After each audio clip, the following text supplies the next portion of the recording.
Yo, yo, yo, yo, yo, yo, yo, yo, yo, yo, yo, yo, yo, yo. What's the deal, my people? What's the deal? It's your boy Gooner back in the building. All right. Level sound good. I'm lock off the sound there. Boom. All right. Yeah. So big up everyone. Thanks for joining again. You don't know. It's week 20. So we're back again for another review show. It was a mad weekend of football once again. The people them that we don't go to watch want to be the stars of the show. Yes, so we're going to discuss some referee decisions this week for sure. As we go through the games, that was a big talking point this weekend. And, I like to start the show them and say, yo, whoever there on your side get three, let me see the three them in the comment section. Usually I just say three, but you on the side of me, I have to say, yo, put it in the comment section. Bless up yourself, float. They are early float, like you know what go on this week. You make sure turn up right away. Big up yourself. Richard Edwards, coach. Blessings, my boss. Blessings. Yo, let me know if Canada cool like Georgia right now, because Georgia's depends some cool. Yo, it cool. It cool, people, me I tell you. Yes, Red Skull, here we go again. Me see the sick emoji them. Yeah, some feel too after the weekend. You're sick. Yeah, man, first one to class. Big up yourself, float. Must say Miss Friday was sick, busy too.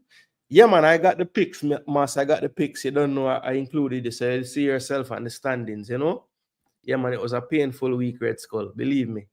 Believe me. As a gunner, I almost never put on the jersey. But yo, man, I can't do that. I can't do that. Can't be a front runner. I don't know the thing go. Gunners for life. All who not get 3 points are but CK, big up yourself. Big up yourself, CK. It's been a while since you can say that, eh?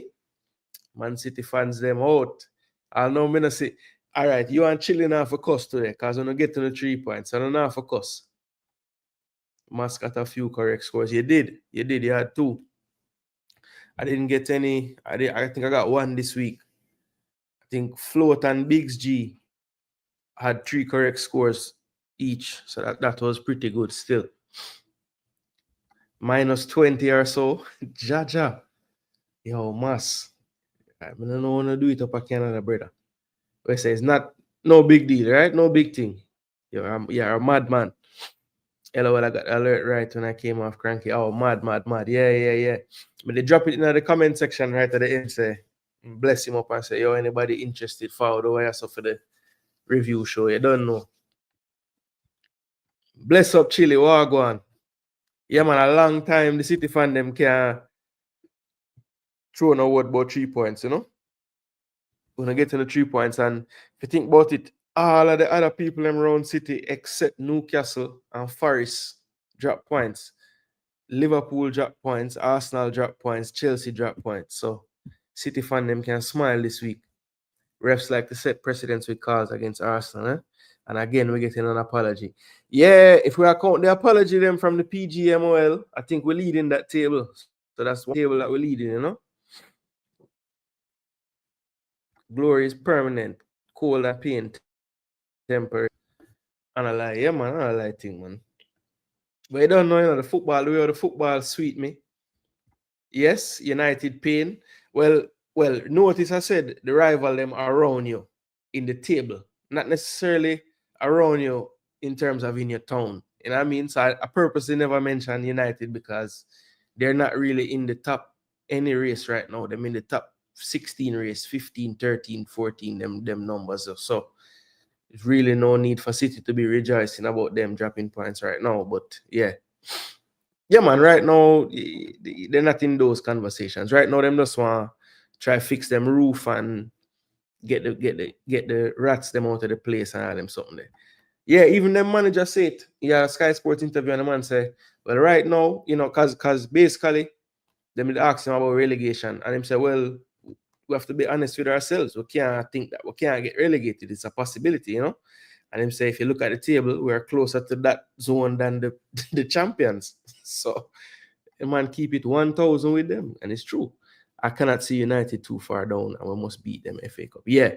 So yeah, we're going to get to that when we get to the Arsenal game. But we have a busy week this week. We have Newcastle tomorrow in the Carabao Cup first leg.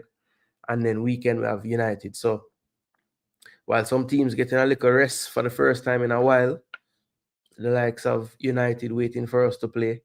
The likes of Liverpool. Well, Liverpool will play this week as well because they're in the Carabao Cup. They'll play Wednesday, so not so much Liverpool, but Chelsea, all those other teams can take a little break at least before the weekend. United give me hope them bastard actually do some. Yeah. I mean, when we dropped the points to Brighton, I was like, well, so it go. We're 8 points behind now, and I pretty much just reserve myself to that. But yo, kudos to United still. Oh, and we'll talk about that game, of course. 2 wins in like 8 games and only 6 points behind Arsenal and Forest. Yeah, chilly because people forget that you guys started out the season good. Like before this bad run, it was a bag of wins for the most part. Maybe a couple draws mixed in there, but you guys weren't doing badly in the beginning. So people are like so shocked that you are still there. My thing is, you started out ahead of Arsenal, right? And it's not like in your last run, Arsenal just won every game. We draw so much. We've been up and down as well. So I don't know why people are so shocked that City is only 6 points off Arsenal. It's like it makes perfect sense to me. Knowing United then probably lose them next 3 games. Yeah, United is our inconsistency is them problem. And you can see even their performance against Arsenal was good, even though they lost 2-0. Their performance against Liverpool was really good. They drew. But then when you look at like their performance against who they got the 3-0 from at home? Bournemouth. When they got that 3-0 at Old Trafford, that performance was horrible. So up and down. Yeah, Isak tomorrow, coach. Big problem that way. The striker that I want at Arsenal might sink my hopes of getting a trophy this year. I had a real good FPL weekend too. Yeah, my weekend was not the best. The Arsenal fan in me benched João Pedro, and that was the stupidest move of the week, I must say. Should I give myself donkey? Bless up, Duke. Go on. Yeah, man, the United fans gonna talk with more chest this week. We like it. Thought it was over and to see that match. Yeah, man. That match they did mad, Skull. Mad. We will take FA Cup and UCL spot. Want to win UCL if some money spent this month. Yeah, look, City, I mean, them have it in them. Yes, Lopetegui finally gone. I believe. I think I saw the news today. Let's see if it's official. I said the replacement already lined up too, so clearly them will have it. Them will have it kind of sort, Well, I don't see it on the official West Ham site. So it looks like it's still rumors at the moment. I could have swear say them said that them are part ways, Let's see what go on. I mean, it would be on the West Ham website, right? Would be the first place it would be. Yes, I don't think it's official yet.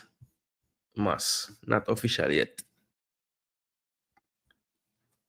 Get 70 points this week. Ends on do nothing. Yeah, me get like 54 or something like that. So not good. Not good enough. Murphy I play good too, watch out. Yeah. Murphy on farm. Benching Harvey Barnes and Harvey Barnes can't even cuss. Enjoy the game because the closest one I go see Isak to Arsenal shirt. Yo, when I start read it, I know say the joke forward at the end and I'm still read it out like an idiot. I'm too nice, Good one though, Chile, for real. I may agree with you. Sadly, may agree with this. As much as I want to think is not the truth, that is the damn truth. We ain't getting no Isak. Maybe it's Moyes again. That would be hilarious if Moyes forward. I don't know how Antonio go play for him. Antonio, it's there's some madness about him, When they talk about Lopetegui and when they actually know him, they say it from when him that talk about Skamaka and he must say Skamaka can't play under Moyes because Moyes tactics them too outdated, One Canadian Gooner. All right, so me go forward right into the games them now. Why Arteta not get sacked yet? May I miss something? The 4-year project not done. I think Arteta don't get sacked because I feel like the Crankies at this point are comfortable with him. I feel like a lot of the footballing world outside of Arsenal speak highly of him. When you hear other coaches talk about him, when you hear other coaches talk about Arsenal, all of them have the same sentiment. He's doing a good job. He's doing a good job. So, and I also think that they also know that this is his first job. So maybe the pressure on them to win something is lessened by the fact that they have Arteta there. Maybe. I'm just trying to speculate and figure out why, because I agree. It's almost as if it's never even a thing for him to even be close to getting removed. Whereas a lot of other managers at bigger clubs, they make them do anything, lose a title, fall short at this hurdle, drop out a CL, their job is in jeopardy. But for whatever reason, Arteta is safe. So I couldn't answer that question, I couldn't answer that question. But what I will say though, CK, who said it was a 4-year project? Why 4 years? Love to see United fans with chess. Remind me of Tottenham. Process is there now. Time for some trophies. They coming. Yeah, well, they have to stop coming, They need to, it needs to be the past tense soon. They would have to have came, Bless up, Cranky. Bless up. Good show tonight. Enjoyed it. For sure. It was blazing the fire, which sometimes you need to, Arteta's job is safe. Yeah, I agree. I think, the people that employ him, and those are the Crankies, I think they're comfortable, and I think that's why his job is safe. I don't think they really want to make a move. As I said, the sentiment overall in football is that he's a good coach, and he's on his way to being one of the better, or one of the best coaches. Now, will he fulfill that at Arsenal? That is the thing to see. We don't know. But I will say that definitely the fan base, I think if a title doesn't come this season, some kind of trophy. I think at this point, it doesn't have to be the Premier League. Of course, I think that's what they want the most. But, a big trophy, though. I'm talking CL or Premier League. I think you would have to win one of those. I don't know if a Carabao Cup win or a FA Cup win would keep him there or not. I'm not sure of. But I know the fan base is ready for a bigger trophy at this point. For sure. As Craig said, another Arsenal fan need to rise forward. Exactly. Trophy now. 10 years later. You have that voice there when you say that. He better win or he'll be sacked. Yeah, we'll see. I think he does know that, though. I think he does know that. But the only thing about it is he's a bit deluded sometimes when he talks, because the other day when they asked him about trophies, he was saying, oh, he has 3 trophies, not the one, because he got 2 community shields. I'm thinking that as a trophy, brother. Come on, man. Do better than that. Then I think he made a statement like, we have been the best team in the country for a year, and we haven't won anything. And I'm thinking, what? That is why Arsenal fans get beaten for quotes like that. How can we say we're the best team and we don't win anything? We can't be the best team if we haven't won anything. It's impossible. It's impossible. What is King doing? Way too late to make that tackle. Oh, yeah, watch the JPL game. So I'm not even gonna watch it. Cavalera play, who do I play? Waterhouse? Is Waterhouse them playing? So give away a penalty. I know they were winning 2-1.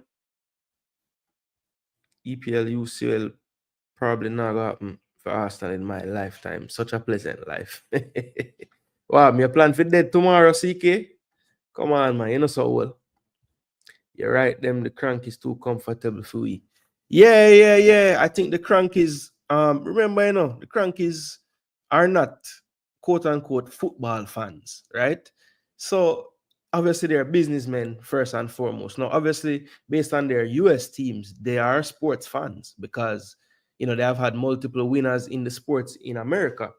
So I'm not trying to say that they don't business with Arsenal winning. I'm just saying they would probably be a little more likely to give Arteta more time due to the fact that they might not necessarily understand the culture all the way in the football. You know? Yeah. 2 community shields. Yeah, Chile, that did piss me off, bro. And they said me is an Arteta defender, but that, there was no defending that. It was foolishness. Oh, yeah, Waterhouse. Match done, they scored in the last 2 seconds. King last defender was late to make tackle and striker. Okay. Big up Pristine, ever clean. What go on? Yeah, exactly. Them not to understand the full culture of everything. Craig, a true. CK, I dead with laugh. Yeah, man, you're not dead tomorrow, bro. Stop it. Crank is winning everything. Yeah, they have won everything. They have won everything. They have won everything. The Arsenal, typical Arsenal are the one team I let down them winning. So the match done 2-2 float. I know it was 2-1 late. All right, we're gonna jump down into the them now. So you don't know our style, people. We'll go through all the game them. When that is over, we'll show you the prediction standings, donkey of the week. Hopefully, you are not that person. And at the end of the show, we're going to definitely show you how my FPL side go on this week, how my draft side them go on. Just keep on up to date on them thing, because I don't know. Man, I try to win the Triple Crown. See? So, or the treble, I should say. All right, so let me share the screen now, because we're going to go through the games. Obviously, talk about the major talking points in the games, and you guys, of course, drop them in the comment section as well, and we will discuss. But of course, the first game of the week was a big one. Tottenham hosting Newcastle. This one ended 2-1, as you can see. And we're going to pull up the stats and everything and just talk about the game. So this game was a big one. I think the main talking points when we saw the lineup, at least when I saw them, for me, was the fact that Forster wasn't available to play. So they went with Austin. Now, Austin is an interesting one. He's a US national, but he can also represent the US Virgin Island. I think he has represented them before. Brandon Austin is 25. So I thought, okay, well, maybe they have a chance today, Tottenham, because Fraser Forster was definitely making some big mistakes for them in goal. But, they had their issues apart from that as well. One of the other major talking points I thought was the fact that Heung-Min's son did not start. And I had mentioned, not before this week, but before I went on the vacation that I took, I think it was week 18 preview show, that Son had really kind of fallen off lately in terms of his performances. Just didn't look to have that same energy level. The technical ability wasn't really on display like it should be. And I was saying, based on them having Kulu, Madison, Johnson, that could easily be the 3 in behind Solanke, and just try to give Son maybe a little bit of a rest. Maybe it's just too much playing. I don't know what it is. But the coach, either, I don't know, he was having a similar thinking, because he benched Son in this game. So I was like, whoa, I kind of said it a little bit too early, but it actually did, happen a couple of weeks after I said it. But the central part of the team was really another eye-opener for me. Usually it's going to be Sar and Bissouma. He went for the youngster Bergval, and he played a big role in the first goal scored by was it the first goal? Yeah, the first goal scored by Newcastle, which we're going to talk about. I think that was one of the big ref decisions on the day as well. And then, of course, my main target for Arsenal up front, Isak, getting a tap in for the second goal to make it 2-1 at halftime. And then, so a lot of action in the second half. Tottenham huffed and puffed, and I thought we're actually the better team in the second half, but they were never able to quite get that goal to equalize and tie up the game. So another win for Newcastle. I think that's 5 on the bounce now for them. So they're definitely hitting some good form going into this Carabao Cup semi-final with us. They have really settled in. I think the only thing that really changed in this game was the fact that Batman, who had been playing some games with the under 21s, we talked about him being fit enough to play now. And I was wondering, would he actually break up that pairing back there? And it was it was done so, but it was forced because Fabian Schär was suspended. Batman did play and actually did get beat on the first goal. I think you could see, he had a little bit of. I think after that play, though, he was really good in the game. But early on, Solanke did get the better of him on that run to the far post. Good diving header by Solanke to get the goal. But I think the issue with Batman is just, his fitness. He had to come off late as well. But I think that was mainly due to cramp, to be honest. I think he just was really tired from not playing 90 minutes in the Premier League for a long time. But I think other than that play in the beginning of the game, he was really good. Lewis Hall continues to impress. I think he's definitely going to be England's left back coming up here in the next window. I did see, what's his name, Tuchel in the crowd watching the game. I'm sure he was there watching Lewis Hall, Gordon, Livramento as well. And then on Newcastle, on the Tottenham side, is there any players you'd be watching? I mean, I don't think so. Maybe Archie Gray. Archie Gray is English, right? I think he is. Pretty sure. Yeah, he's from England. So yeah, maybe he's watching him. I don't know. But more than likely, you will be here to see, the likes of Madison, Anthony Gordon, Lewis Hall, Livramento, players that we've seen picked recently and players that I think will be picked again in the near future, because Newcastle does have quite a few English players actually. Harvey Barnes came off the bench. So yeah, and Madison, I think he was just coming off of an illness, so that was the reason given why he didn't start. When he came on, he definitely made a difference. And like I said, Tottenham was the better team in that second half. So for me though, the main thing I want to talk about in this game, because it's gonna follow a theme throughout the week, the refereeing decisions in this one. So the first one I want to talk about is the first goal scored by Anthony Gordon. Now, every time a goal is scored in the Premier League, I know it's checked. Everything is checked. Everything leading up to it, whatever the case is. What I want clarification about is it that only all right, so they call a handball on the player who scored the goal, regardless of if it's an accident, if his hand was in a natural or unnatural position, it's just a handball if the goal scorer handled the ball. But why wasn't there a handball given on Joe Linton when Bergvall was trying to play a pass and it clearly strikes him on the arm? What is the? I mean, I don't know if there was any reason given. I don't even remember it being talked about so much. But what? Yeah. Can anyone explain to me why that wasn't a handball on Joe Linton in the build-up to Newcastle's first goal? Anyone in the comment section, please.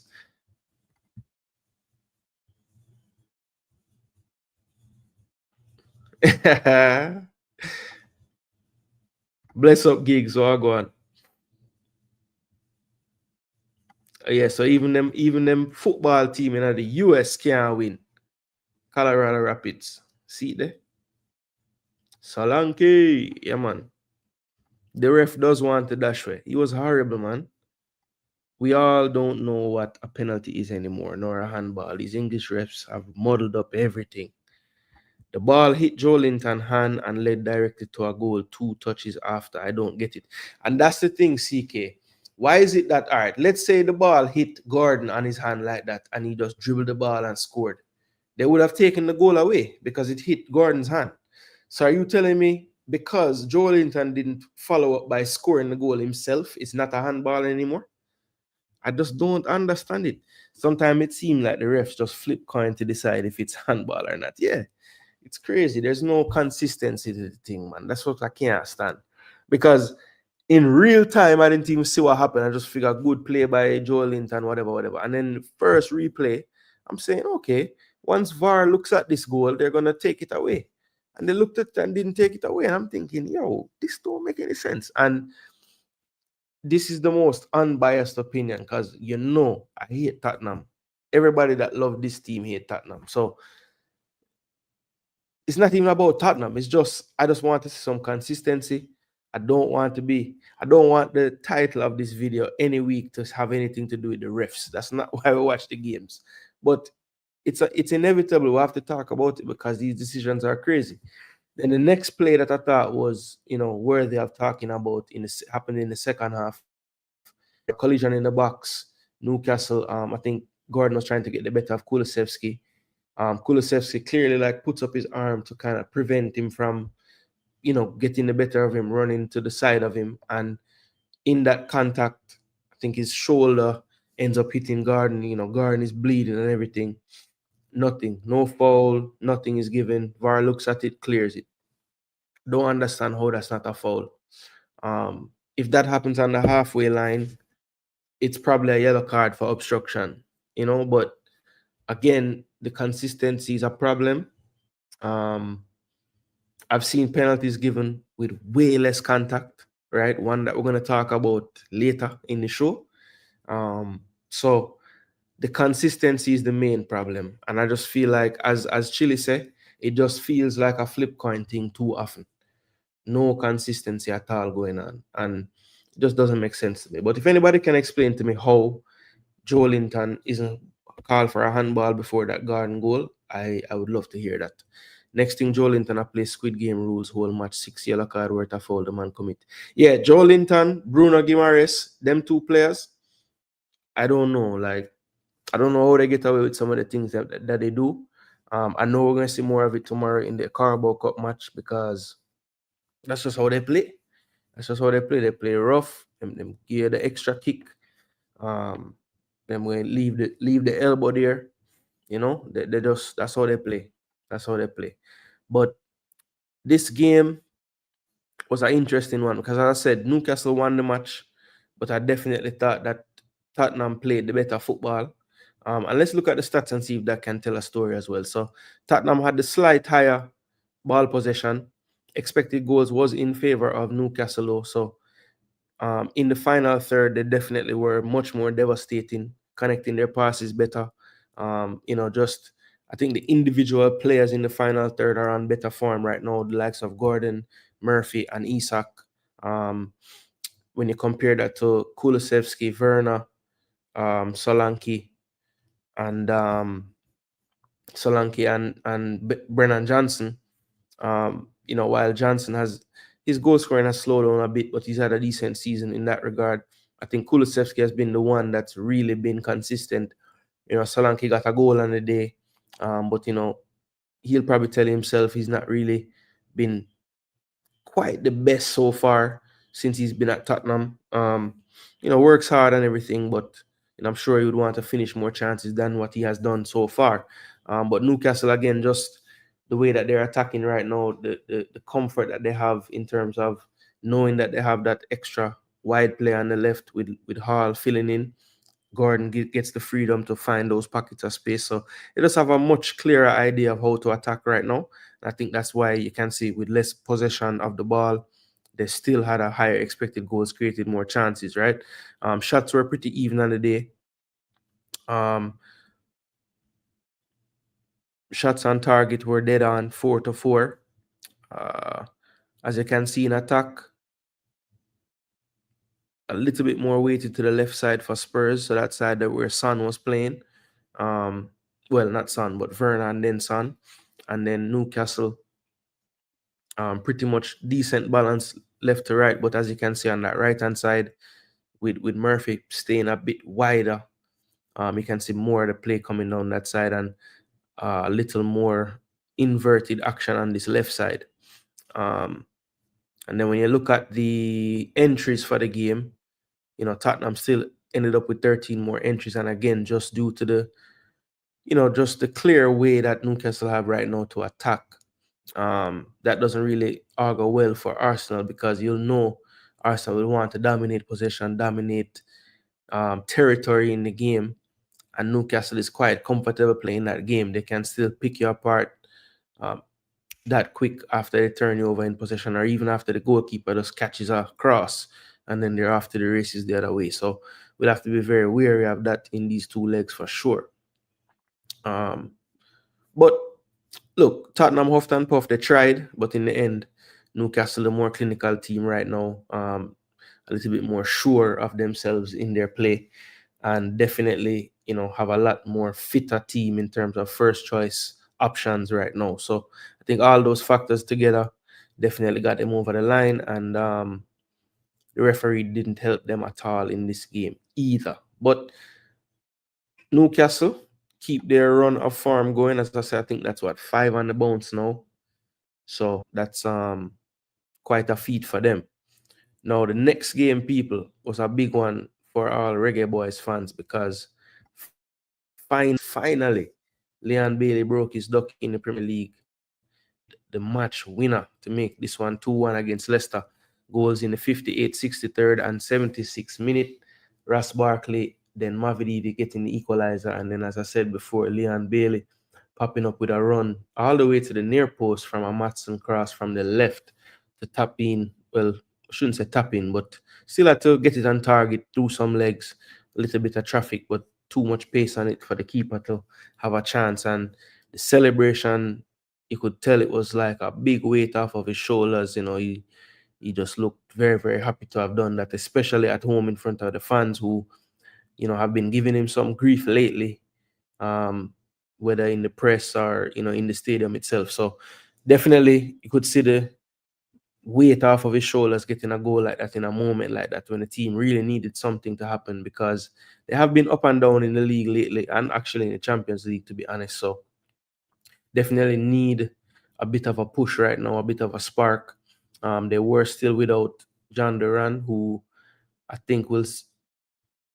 I think the FA Cup should be the third game of his suspension. So the next Premier League game, he should be back.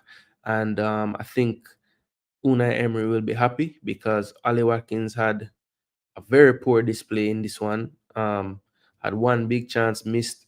His back pass led to AU stealing the ball, going down the wing to create the equalizer. So all in all, just not the best day for him. And as I said, they have the FA Cup game at the weekend. That should be the third suspension. As you know, in England, any game in England, whether it's in the Premier League, the FA Cup, the Carabao Cup, they all count towards suspension. So, yeah, Duran has one more game to serve, which will be this week for the FA Cup, and then he'll be back for the next Premier League game midweek next week. So, good news for them, because Ali Watkins definitely had one good performance with him gone, one bad performance with him gone. So, not really endearing himself to Emery like he would have wanted to.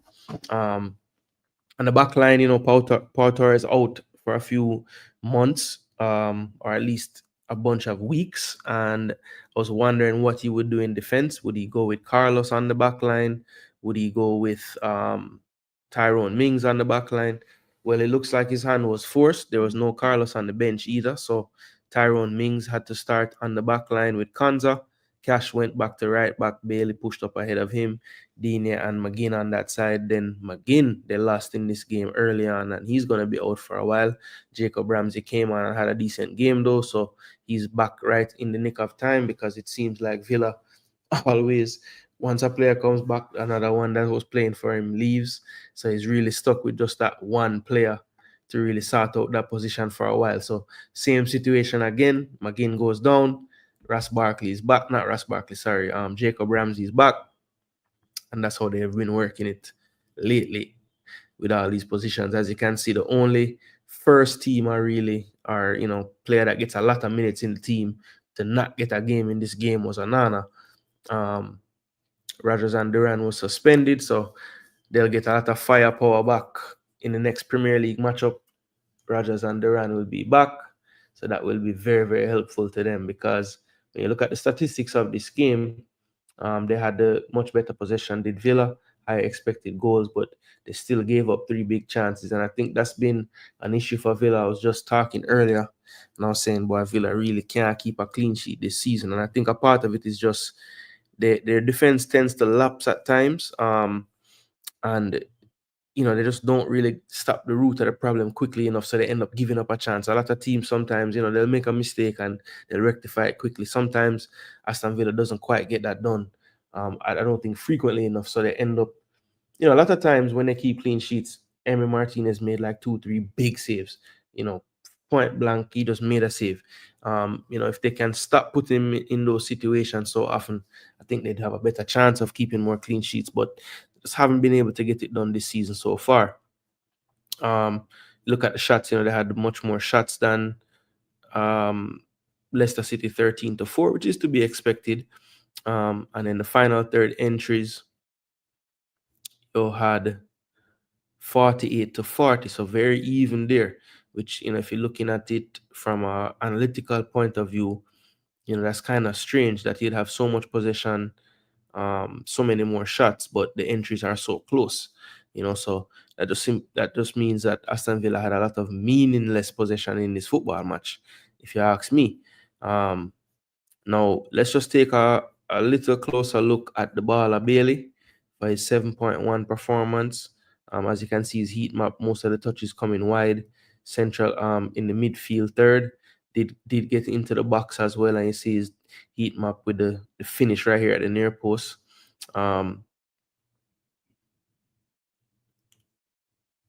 Played the full 90 minutes plus injury time, 1 goal, 0.27 expected, 49 touches, 26 accurate passes out of 32 for 81%. That's good. I would love to see him get a key pass or two, but none on this day. He tried 3 crosses, was unsuccessful on all 3, but they were into good areas though. He was 1 of 1 on his long passes, 2 shots on target, hit the woodwork as well on the day, and he was 1 of 4 on his dribble. So not quite as prolific as his last game, which was a 9 out of 10. Crazy. He was only 1 of 9 on ground duels. So again, not nearly as prolific as the game before. He did lose the ball 16 times in his 49 touches, which is okay. I mean, when you're an attacking player and you're trying things, you're trying to split the line, trying to take on people, you're going to lose the ball from time to time. So I'm okay with the 16. That's not terrible. He had 1 interception on the day and was dribbled past once. So game winning goal, 7.1. As you can see, some other things that happened in the game would have kept his score down, like the 1 for 9 duels, getting dribble past 1 time, not having a few more defensive statistics for all the time, and all those things would have factored into it. But this is still a better performance for Bailey than what he's been given for so far. And hopefully the production in front of goal can continue, because I just feel like he's a confidence player. He always has been, and he does have a tendency to, have production in bunches. So if he goes on a roll of a couple of games scoring, assisting, it will just keep on having that domino effect down the road, and that's what we need, because there haven't been many of the Jamaican players in the Premier League, especially, really being prolific in any way this year. So hopefully this is just the start of a nice, good run of form. But Aston Villa got the win that they needed. Would have definitely been a bad result for them to drop points against Leicester City at this current juncture of the season. So kudos to them for getting the job done. Ross Barkley had the highest rating, did score the first goal, very well taken goal as well. And again, I think the Villa goal could have definitely been avoided, but they weren't able to avoid that one. All right, so let me check in with the chat real quick. Next thing, Joe Linton. Okay, I saw that. Verdict. Joe Linton had his arm in an expected position for his movement, close to his side, and he didn't move it towards the ball. Rules continue to evolve in this area. Okay, so because his hand was, where your hand would be normally at your side, it was not called. Again, the only thing that I don't like about the rule, how it's worded, is, as I said, if Joe Linton was the player who scored the goal, it would have been ruled off, because a player who scores cannot have the aid of his hand at any point to score the goal. But because it hit his hand, he then passed it, who passed to someone else who scored. It's not. It's a goal. That's just I don't like that difference. Bless up, Father Warren. Wagwan. We're outside. Happy New Year to you and the family as well. SFR moved shaky recently. Yeah, from a long time. Spurs losing half their games this season and still is above United. Yeah, for real. Big game for Gunners tomorrow. Let's done Castle and build to glory, boy. I hope so. I'll be cheering on Newcastle tomorrow. Might buy a shirt. Yeah, man. Chippy start the year with a goal. Big up yourself, Jordan. Yeah, man. We're out here. Happy New Year's to me, G. Big up yourself, Bianconeri, boss. Your side get kicked out of the Super Cup, eh? Allow you, me never even bother you. AC Milan take it home today. Big comeback.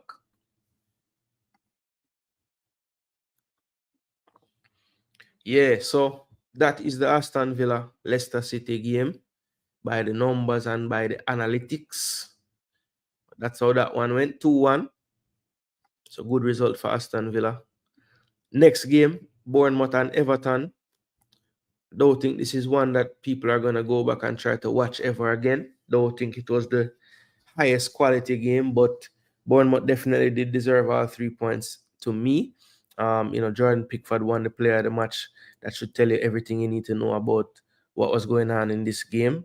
He had to come up with some huge saves to keep them in this game at 0-0 for long stretches, but in the end, a brilliantly taken goal from Brooks off the bench. Great cross from Kirk is another player that a lot of teams have been watching this season, ever since his performances last season and then his performance in the Euro as well. I think he's from Hungary. So Kirkis had a great cross. Brooks took it one time very well. That time, Pickford, even Pickford couldn't save that one. So big result for Bournemouth. They continue to play well. Beating who they're supposed to beat at this point. I think this player right here has really stabilized the back line. He was getting some kind of spot mates towards the beginning of the season, but ever since he has taken over for Senesi back there in the back line, he has formed a good partnership with Zabarni, and they have been, conceding less goals of late. Interestingly, Kepa Arrizabalaga was fit, but actually started from the bench in this one. So that will be something to watch moving forward. Like, who does this manager want to play keeper? In midfield, it was Cook and Christie, Semenyo, Clivert, Otara. Tavernier is out right now. Tyler Adams didn't start, but he came on in this game. But yeah, Bournemouth got it done again. As you can see, the front three did well. Otara, Evan Nielsen, Semenyo, all with decent performances. On the Everton side of things, Broja had to come off again with an injury. So this guy has no luck with injuries, bro. I'm telling you. But yeah, no, Everton, Bournemouth hopefully putting Everton closer to the relegation that I predicted for Everton. Really tough for them because they'll be going into a new stadium next year, and just sad that they'll have to do so in the championship, But I just, no Dwight McNeil still. It looks like his issue is worse than what they have been letting on, because it's been weeks now they're saying he's close and I still can't see him. And if him don't play, I keep telling everyone there's really nothing besides NDI to really worry about, and teams just make sure NDI is quiet. And even though they try to, he usually has a decent performance, which he did again in this game. But Bournemouth they deserve the win. They deserve the win. Nothing more you can say. They had the higher expected goals. They created a bunch of chances. Pickford just was Pickford on the day. When Pickford is playing well, he can single-handedly get a point for Everton. We've seen it before this season as well. So, it was just one of those days for Pickford where he just wasn't going to concede easily, and they just weren't as clinical as they should be. But all the metrics, Everton did well though to get into the so many entries. Entries were dead even, so that's crazy. Wouldn't expected that. Just watching the highlights and seeing most of the statistics and everything. So yeah, kudos to Everton. At least we're getting into the final third. But didn't translate into much. No shots on target, 10 less shots overall. So yeah, not doing enough with their entries clearly. And I think a part of that is, as I was saying before, the back line is a lot sturdier lately since they've kind of figured out this new centre-back partnership. They have been playing a lot better around the back. So Bournemouth got the 1-0 win, pretty much expected by most people. I think a couple of people had Everton drawing the game, or I think a couple of them had Everton losing the game too, or Everton winning the game, sorry, which I never really quite understood. But first big team at least as far as big teams this season go to drop points, was Chelsea. They dropped 2 points at Crystal Palace after Cole Palmer gave them the lead in the 14th minute after some really good work from Sancho. Mateta was able to get the equalizer in the 82nd, and interestingly enough, the player who lost the ball in midfield and caused the goal to be scored was the goal scorer for Chelsea, Cole Palmer. So, he was actually asking for a handball as well. None was given after VAR checked it. Good goal though after they got the ball. Sar, basically the front three combining. Sar finding Eze playing the pass across to Matete for a simple tap in, to make it 1-1.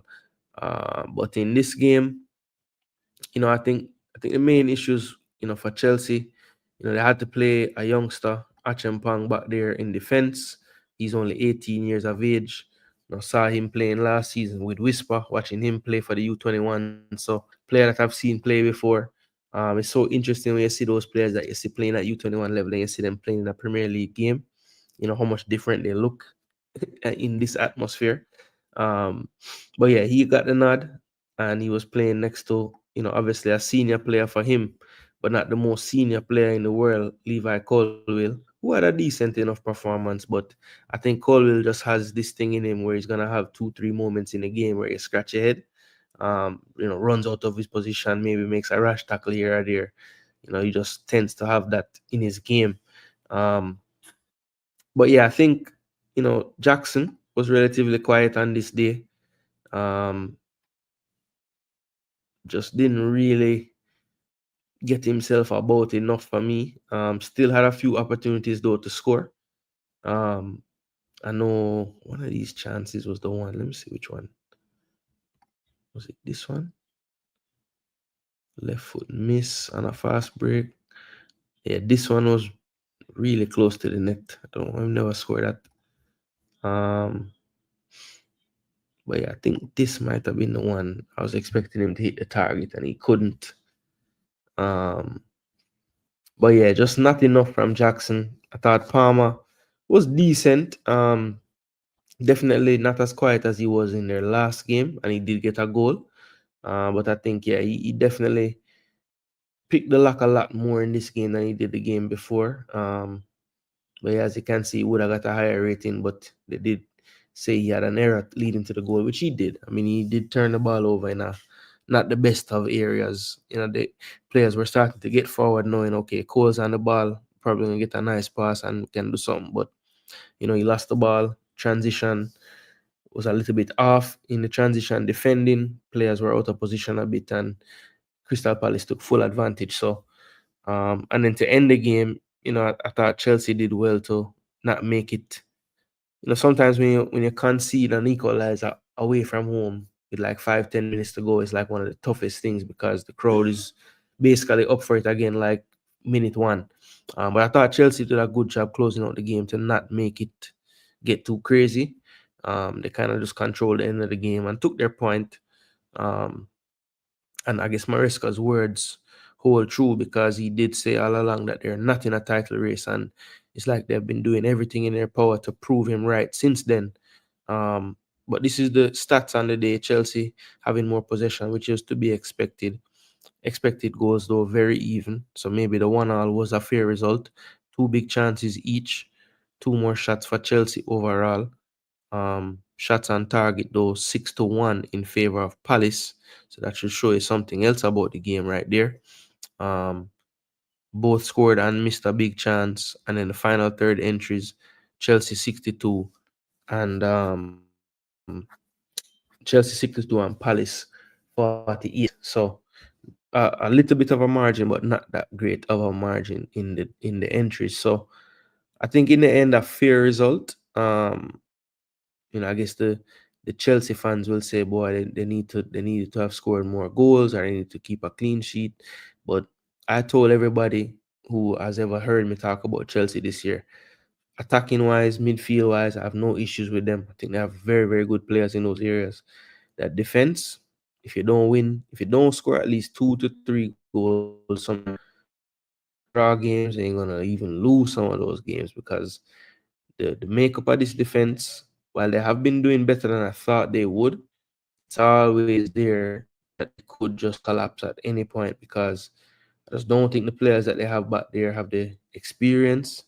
He had Tosin on the bench, didn't use him. Had Disasi on the bench, had James on the bench, had Vega on the bench. All these players way more senior than Josh Ashimpong. So that should show you that Maresca even knows that, I need to find something with these defenders because even the ones that are supposed to be the senior guys, they ain't that good either. So yeah, that just goes to show, they're still searching for that send back pairing. Last week he benched Sanchez. This week he had him back there. So I think he's still trying to figure out, long term who are my people, and maybe that's why he answered so defensively about the title because he knows in his process as manager, he's still having to do these evaluations and really figure out, what is the best route to take with this team. Up Jamrock, what go on? We're outside. Well, we're inside, but you know what I mean. But yeah, 1-1, point shared at Sellers. And yeah, it was a good game still. It was a good game. I think Chelsea will be disappointed, but at the same time, when Mateta gets that goal in 82nd, perhaps last season this same team drops all 3 points. So I think the one thing I'll say though, I thought Maresca definitely could have freshened things up earlier. And Kunku for Felix were both on the bench. He decided not to use either of them. Went with Gui and Giu and Noni Madueke, who came on in the 86th minute. I thought the last time this same situation was going on, Sancho wasn't playing well. No, Sancho, wait, how'd they go? Neto was playing well, and he kept on Sancho and took off Neto. In this game, Sancho was playing well, and he took off Sancho and kept on Neto. So, yeah, a lot of the buttons that he was pushing earlier on seemed to be flawless. I think, some of his moves in the past few weeks have to be questioned, and I've heard Chelsea fans question them as well. So let's see if he can get back into a groove as far as his personnel decisions are going, because I thought that's one of the things that I was giving him manager of the season over slot for that reason. Like, I just felt like with all the different things he could potentially do, he just seems to be picking the right things at the right times all the time. And that has pretty much started to change, and you see the difference in results lately. So, yeah, 1-1. Chelsea fans basically brought down back to earth after their crazy start. I think most of them are getting a little quieter these days, and that's fine by me. All right, so the next game, the only big side, or so-called big six side, that got all 3 points, and that was Manchester City. I thought Savinho had his best game in a City jersey. Pretty much had a hand in all three of the goals, or three of the first four goals. Made the run in behind. Silva played him two. Then the deflected cross went in. That was the first goal. Second goal, just a pinpoint cross to Haaland at the back post. And even the third goal, a pinpoint through pass on the ground to Haaland to finish. So, as I said, Savino is the best I've ever seen him play for City. Most consistent, most threatening throughout. Haaland got 2 goals in this game, so he's back to his goal scoring ways. So all in all, a good day for City. I guess the one drawback is they still weren't able to keep the clean sheet. Fulkrug did get a goal in the 71st minute. Uh, but yeah, I think Manchester City. The main thing to ask right now is like, do they have a City like run in them to end the season off for the last 19 games? The players, they're getting healthier. You look at the stability. At least have Kovacic in there now, who we have seen play that role before, so we know he can actually do it. But again, I just feel like, without them going into the window in January, I think it's going to be tough. Because if you look at their bench, they brought on 4 players, one of which is a really young kid, but he is very good, this Makati kid. But then you have Simpson Puzia, and basically an academy player still. Mateus Nunez, Nico O'Reilly, another academy player, and Doku. So there's really not much cover in that area. You know, Ilkay Gundogan came on for Kovacic, who really and truly Ilkay ain't this player right here in this role. But you know, he's having to do it right now. So if I were them, I'd be getting, you know, a couple of midfielders for sure. You know, just or even just one midfielder, and go from there. But I think they're gonna need cover in that area if they want to have any kind of sustained run in the Premier League to end off the season. To be honest, um, this was the stats in the game. Not as wide a margin as I would expect in the possession. Um, but Man City had 56 to 44. Expected goals, they were up 1.9 to 1.37. Both teams did create three big chances, though. Again, something that we haven't seen in past years with City teams, you know, having this high expected goals, creating big chances. It was basically tied 3-3 for the course of the game with West Ham. So, you know, a lot of City fans right now definitely, and by all means, they should be happy. It's not easy to win in the Premier League, but I think the overlying analytics and stats still show that they're not quite, you know, City. You know what I'm saying? They're giving up too many big chances for me. And it doesn't even matter the opposition or how they're doing it. You know, they could be bunkering and they just counter and get a chance. It could be a more even ball game. They're giving up chances. No matter what the other team is doing, the main thing that's happening that wasn't happening before is they're getting a chance to get in and get chances on City more frequently, right? They were clinical on the day. Three big chances they got. They scored all three. West Ham only scored one out of their three. That was a big difference in the game for sure. Then the final third entries, as you can see, 42 to 37. Just not, you know, City usually in their prime are about 30, 40, 50 entries higher than their opponent. So, you know, there are some stats that basically tell a different story um, to what people have been saying. And I've been hearing a lot that City can still go on a 19 game unbeaten run with 17, 18 of those being wins.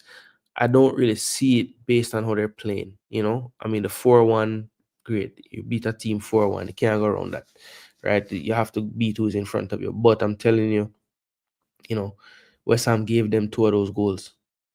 For being blatantly honest, they just straight up gave them two goals.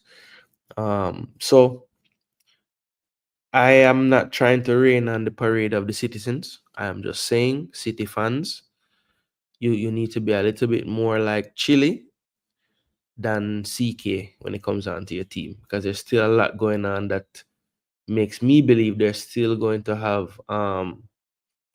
have some issues moving forward. Yeah, man, the number 26 with the black gloves. Yeah.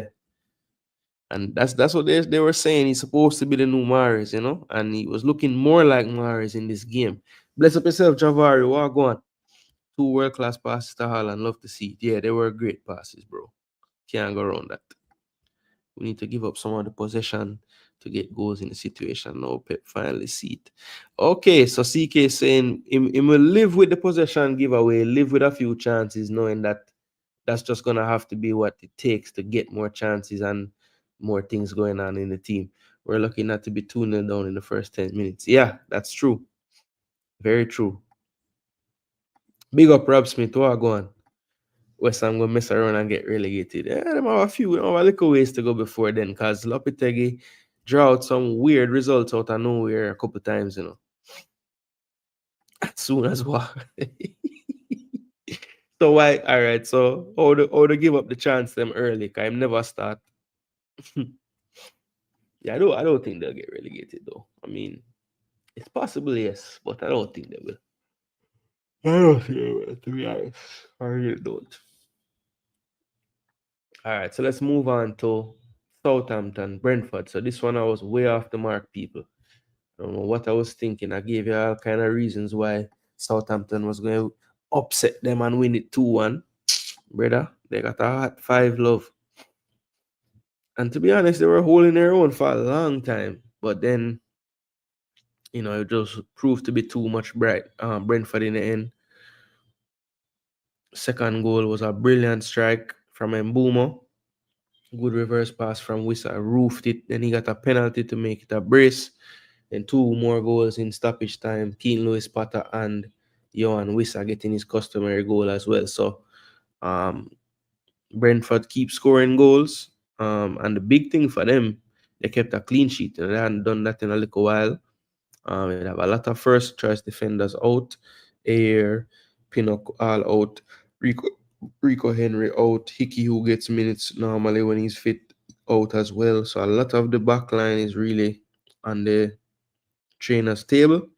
But they went with a back line of Roerslev, Collins, Vandenberg, and Keane Lewis Potter. And they all had decent games. Flecken in goal had a good game too. But not enough questions asked from the Southampton point of view in terms of the defense of Brentford, and Brentford just dominated this game for the most part, instead of a few little spells in the match, but pretty even. But look at that difference in expected goals. 4.5 basically to 0.29. They created 11 big chances. So that's some ridiculous. That's like some high school football numbers. 11 big chance. That's crazy. 11 shots on target to just one for Southampton. Remember, they just brought in this manager as well, so don't think they have him or anything like that. It's not looking good to get 5-0 at home with some of these stats I'm seeing here. So Brentford keep rolling. Really and truly is the first time them really do this away from home. So if them start score goals away from home as well as at home, then you should see them jump up the table. But Wissa and Mbeumo definitely have like a synergy up front. Them definitely know how to play with each other, and it's a joy to watch them operate. They're very, very dangerous. So we have our work cut out for us. Well, all teams will have their work cut out for them, I should say, when they play them. So the next game I want to talk about, people, is my Gunners played Brighton. This one ended 1-1, one area, and just scoring either side of halftime. So 1 year goal coming in the 16th, and Pedro coming from the spot in the 61st. Now, the first thing, when the lineups came out, I was very surprised how many DMs were on the team sheet. And I knew based on the names that Partey would be at right back, which I was not the most pleased about. Calafiori did make his return and start. The usual suspects, Ryan, Gold, Saliba, and Gabriel. Then in midfield, he went for Jorginho central, and he was flanked by Mikel Merino and Declan Rice. So it was kind of basically 2 8s and a 6, and then you had 1 area right, Trossard left, and Gabriel Jesus up front. So team news for Arsenal on the day: Havertz was out still ill. Sterling was close but not fit enough to make the bench just yet. Ben White, Tomiyasu still out, and Timber got a stupid yellow card for time wasting, I believe it was. So he was out of this game as well. And Saka, of course, out. So we had a lot of kids on the bench, Nathan and Ismail. Miles still a kid, but can't really class him like that no more. Then we had the three left-footed, one centre back slash left back, one left back, one left back, and Neto as the backup keeper. Then Odegaard came off the bench, and I was wondering, why is he benching? He was also ill, so whatever bug is going around, and so was Martinelli. So everybody had some kind of illness going on. One area had to come off at halftime, said he felt a muscle problem, so more than likely he's out now. So yeah, it's just not looking good for the Arsenal people, I'm telling you.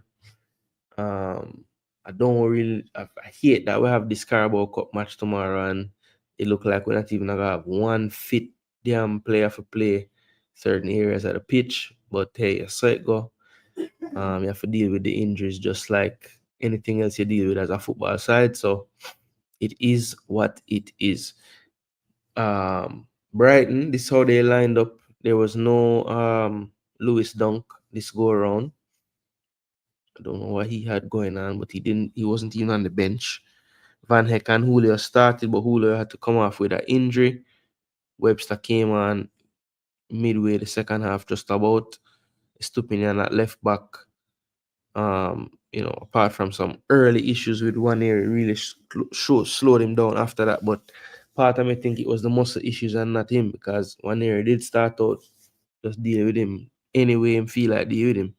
Um, in midfield, Baliba and Ayari started. Everybody talks a lot about Baliba, but Ayari actually had the better game in this game.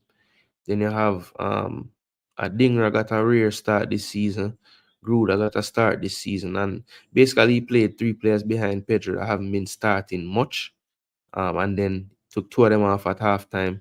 And there soon after, Mitoma was on for Adingra. So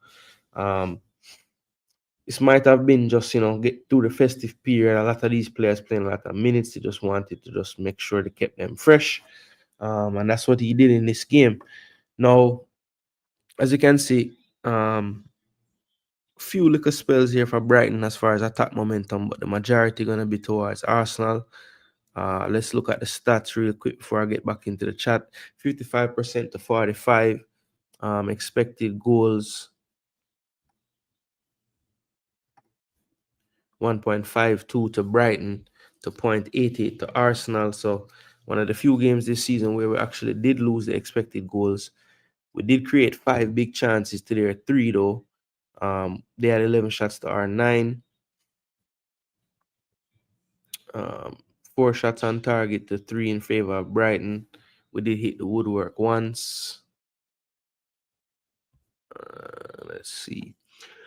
We missed 4 big shots. They missed 2. We both scored one of the big chances. We had more touches in the penalty area. And we had more entries, 60 to 42. So yeah, there were phases that we did better, phases that they did better. Expected goals though is tilted towards their favor. But all in all, I mean, I consider it to be 2 points dropped, especially in the context of where we are in the season. We really can't afford to be dropping points in any way, but a lot of people will wonder and will find out now what you guys think. But all right, first and foremost, I'm just going to do a poll. That's probably the easiest thing to do. So let's see. Engage, start a poll. Was that a penalty on Pedro by Saliba? All right, so I'm going to start the poll in the chat, people. Was that a penalty on Pedro by Saliba? Yes or no? Real simple. Yes or no?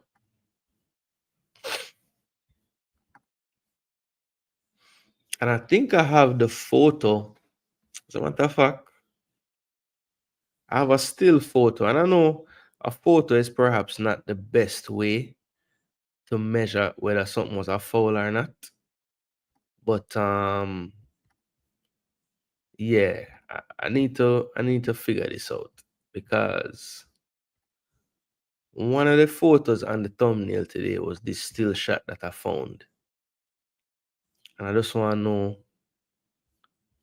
Let's see how we're going to do this. Let me stop doing this. Yeah, so this is what I found earlier, people. This is the still shot. Pedro has already flicked the ball with his head. Now Saliba is going to head it. So he gets some contact on the ball, but it's, obviously he would be wanting to head the ball with his forehead. And this is obviously hitting on the top of the head, which means that, the follow through from here, obviously, you know what happened next, because you all probably saw the clip by now. But he does head him basically in the side of his head, right? I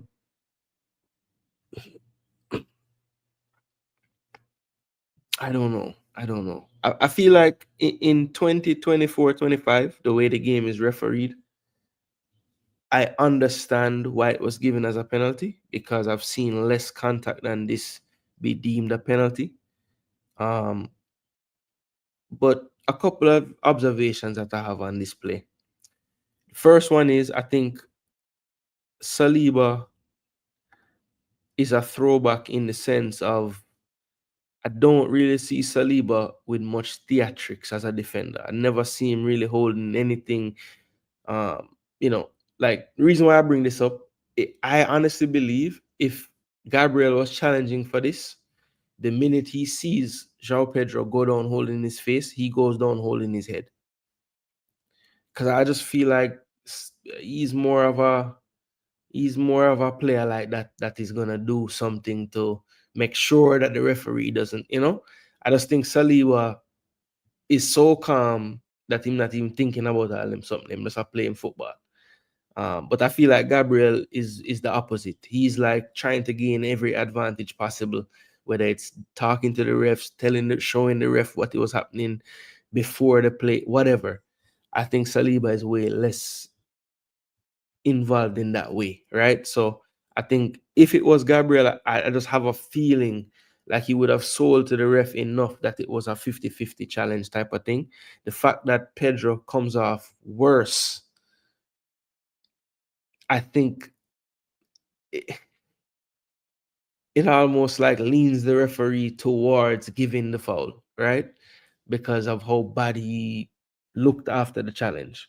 But another thing I want to ask, if this was his feet and he got a toe on the ball and then the afters hit the player's foot, is that a foul?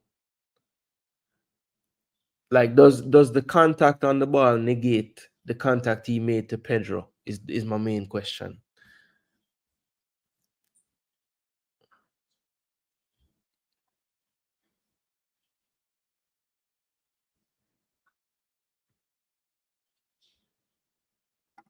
Except in the on the field and would have scored. That was no way close to my prediction. For real. Yeah, that was it. I don't think anybody got that right, I don't think anybody got that one right.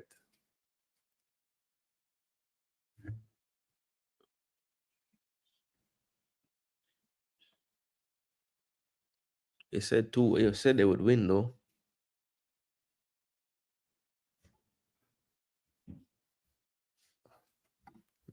Listen, Mikhail won't be there next season. Oh, it's next summer though.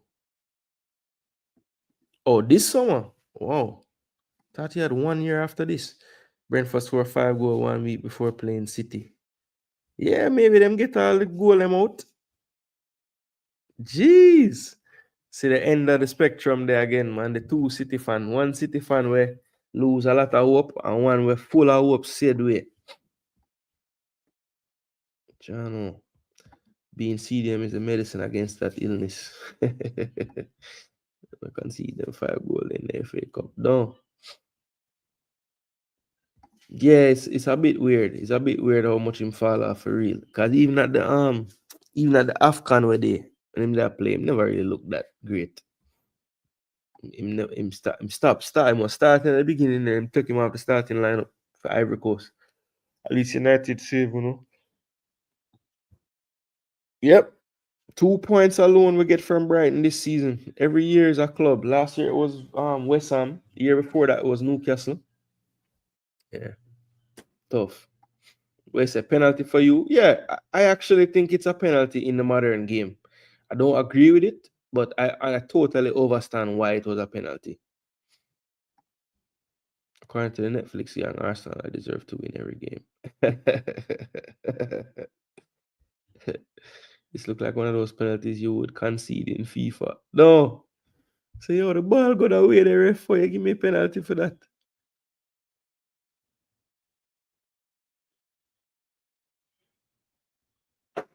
Yeah, exactly. Exactly. And that's why, all right. So, yeah, the West Ham game, exactly. When the punch happened and, he got some of the ball, but really most of Gabriel's head. And I was saying, I could see if it was on my team, how I would be perturbed about this.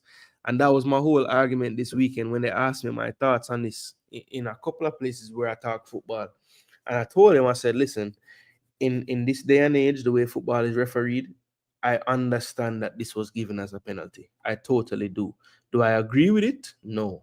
But I understand why it was a penalty because I've watched enough of this new football to know that the rules are not what we grew up on, or what I grew up on, I should say. So, and it is what it is. I'm not gonna keep saying, "Boy, I wish it was like this." Still, I know that's what it is now. So we just have to just deal with it. I mean, it is what it is.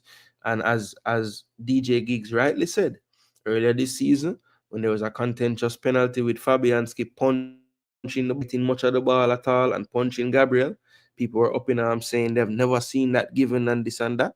I said, well, that's a penalty in today's day and age of in how referees look at the game now. There's no question about it. Yeah, just the Brazilian way, the South American way, absolutely. They just them have that shithousery like it's like a default setting in a film game, you know. Gabriel would have pulled up. Yeah, exactly. He would have do something. He would have do something. As long as it made it to VAR, it would have been called. Okay. Because to me, the slow motion made the case worse for it being a penalty because you could see the blatant touch because he did get his head onto the ball. You did say Southampton no good. You were telling me. Well, it wasn't really the back, you know. It was the bandage was on right here, so it was like side on. So it wasn't like his back was to him, you know. He flicked the ball up and got his head on it. I remember, their heads are coming to meet, and yeah, so it wasn't really from behind per se. The Gunners are very inconsistent. That is a fact. That is a fact. And as much as my fans love to make it about referees and this and that and the third, it's not about the referees, yo. It's we have to play better. Simple as we have to play better. The other team had a higher expected goals. Yes, we created more big chances, but I thought their chances were the clearer chances. So we weren't good enough to get the 3 points, and I think a fair result of the day was a draw, if I'm being totally honest. Because even after they scored the penalty, we had some decent spells, but it never looked like we were gonna get that second goal. It really didn't. And if anything, it looked like they might get the second goal before we did. So we have to take the point. That's what we got. And not exactly ideal for the chase that we want to be starting, because I can't even call it a chase. We haven't really cut down any of the damn points since forever. So yeah, we'd like to start a chase at some point, but in order to do that, you're gonna have to win. And we have just been dropping too many points. So only a point on the day against Brighton. Tough one. All right, so the next game, people. Next game. Let me check in with the comment section and see what I go on. So I can't see the poll right there. So. All right, so somebody said no. So we have 2 votes for no and 6 for yes.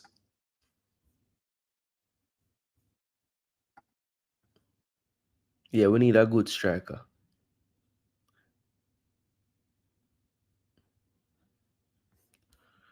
Well, the Southampton coach changed its strategy, brother. Him say some lumping forward ball him want to play, and Archer come in like a jockey compared to the other brother where them have name Onuachu. So I just the system and the style I beat him,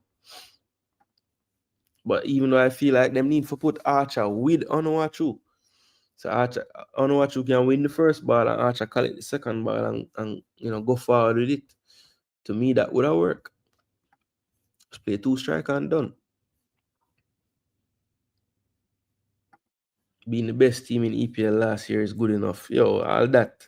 I don't know how this man fix him out for talk about them and the best team last year and them never win not one thing. I guess he might talk about the calendar year table, which don't mean anything. Maybe me say that's our next trophy. Me say him have 4 trophy now. Oh boy. Idiot.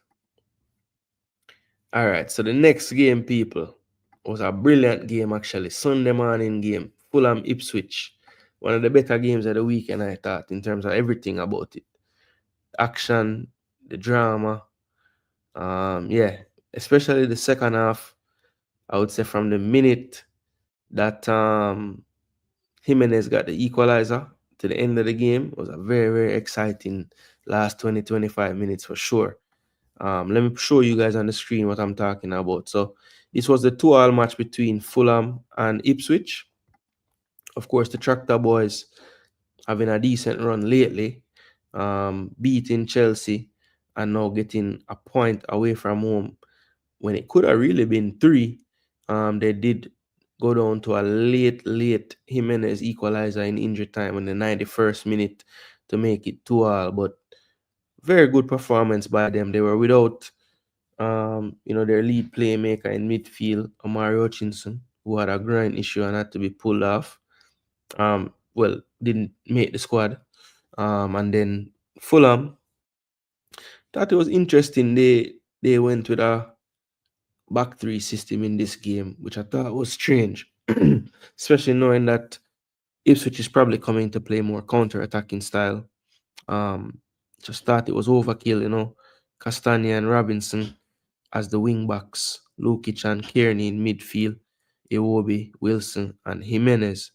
Just didn't understand why they didn't just go for the likes of Smith Rowe from the start, play a back four, sacrifice Diop, which he ended up doing at halftime anyway. He should have started the game that way. I thought they played a lot better when they went to the back four. They just looked more comfortable as a unit, as a team in that system to me. So yeah, I didn't quite understand that move by the manager there. But he rectified it at halftime. I thought they played better in the second half.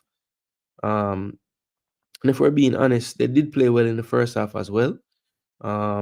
Maybe not enough like goal scoring chances created for my liking in that first half.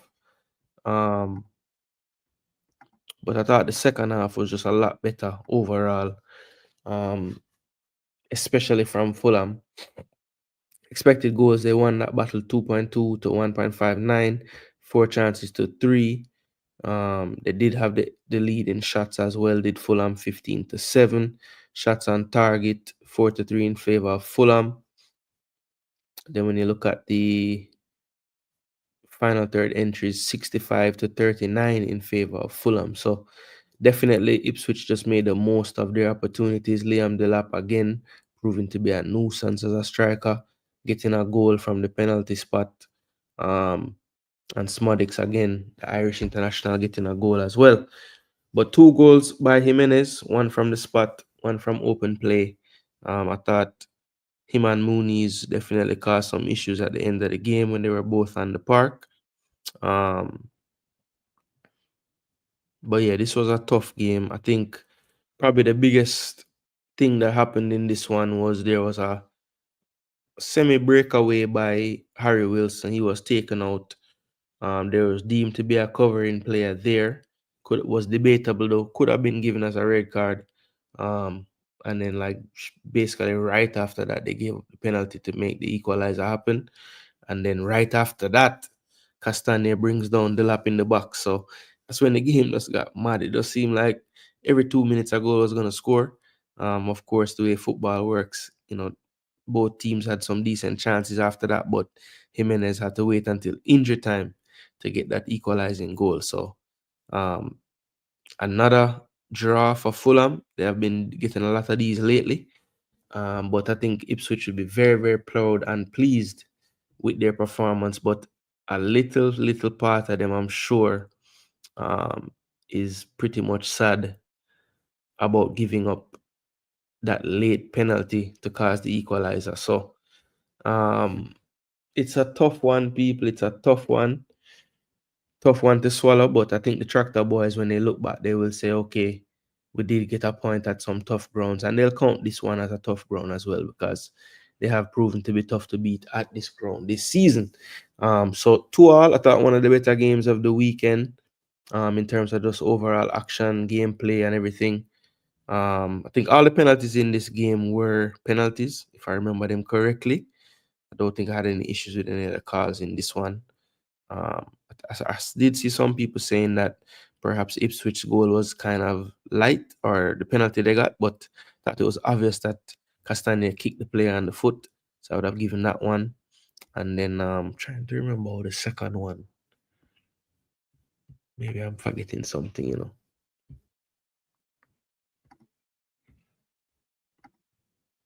Here we go.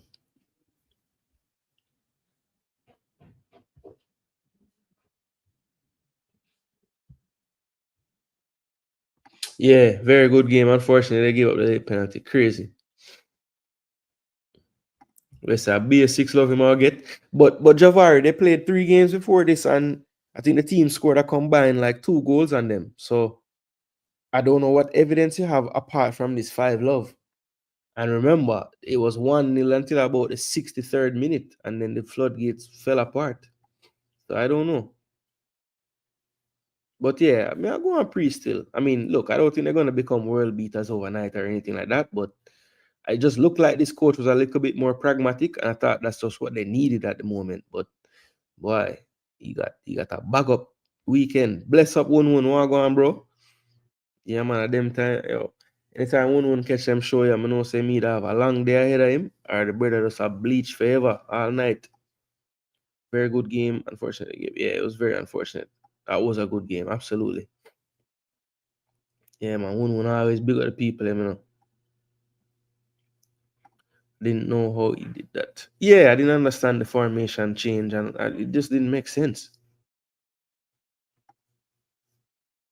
Ben Godfrey also reached now. Jason Coach, I say I'm happy to have him. Yeah, yeah, yeah. Look, Javari, I will be doing like a Jamaican Central, like another Jamaican show this week. Maybe I'll get in 2, but I'm gonna try to pack in everything into one. But it's a lot of topics to cover, from players making moves in this window to form of players around the place. I also want to talk about the U20 girls tournament that just happened that they won. I want to talk about the U17 that's going on now. Um, Congrats to them for winning the first game today, 3-2. Got a chance to watch it on a link, so very thankful to get to see the footage and see how they're playing. They have another game tomorrow at 10:30 in the morning, which is madness, but so it go. It's good preparation though, because they're at altitude, which Guatemala won't be as high altitude, but it's at least a good learning curve and training tool for the boys to get used to breathing in that altitude. I know that they had some issues with that today, so hopefully this will, they do get a rest day in the tournament, at least between the first 2 games. Um, so the fact that they're playing at a higher altitude with no rest, I think will help them in terms of their fitness and just how to manage in that environment. I think a good thing. Most of the time, I sleep very little. I sleep 2 or 3 hours before work at the moment. I'm working on something new, so staying up all night a lot of the time. Mad. Yeah, man. One is like me. Barely sleep. Ipswich not playing so bad, Watch a few games back where it's just unlucky. Yeah, they are playing well. They are playing well. So me never watch it Jamrock. Me did I watch the U17 boys play. So I was watching it, and then when I got the link for the U17, I just stopped watching it. But I saw what happened. I saw the highlights. So I know say Pulisic and Tammy Abraham sink them at the end. I'm picking Ipswich to survive the drop. Yeah, I'm thinking if I want to do like a mid-season show, where I just kind of revisit like what I thought was gonna happen before the season and just see how close to it I am. But I think I'm not gonna bother do it. I'm just gonna just wait till the end and just compare what I thought would happen to what actually happened. I'm gonna want to change everything now just because I see what I go on. So I never bother do it. But I was thinking about it still. But I don't think I'm gonna do it again. I'm not even sure I can do it. Okay. I'm in a convo. Yep, Cephas and Johnson doing well. Cephas had a brace this week.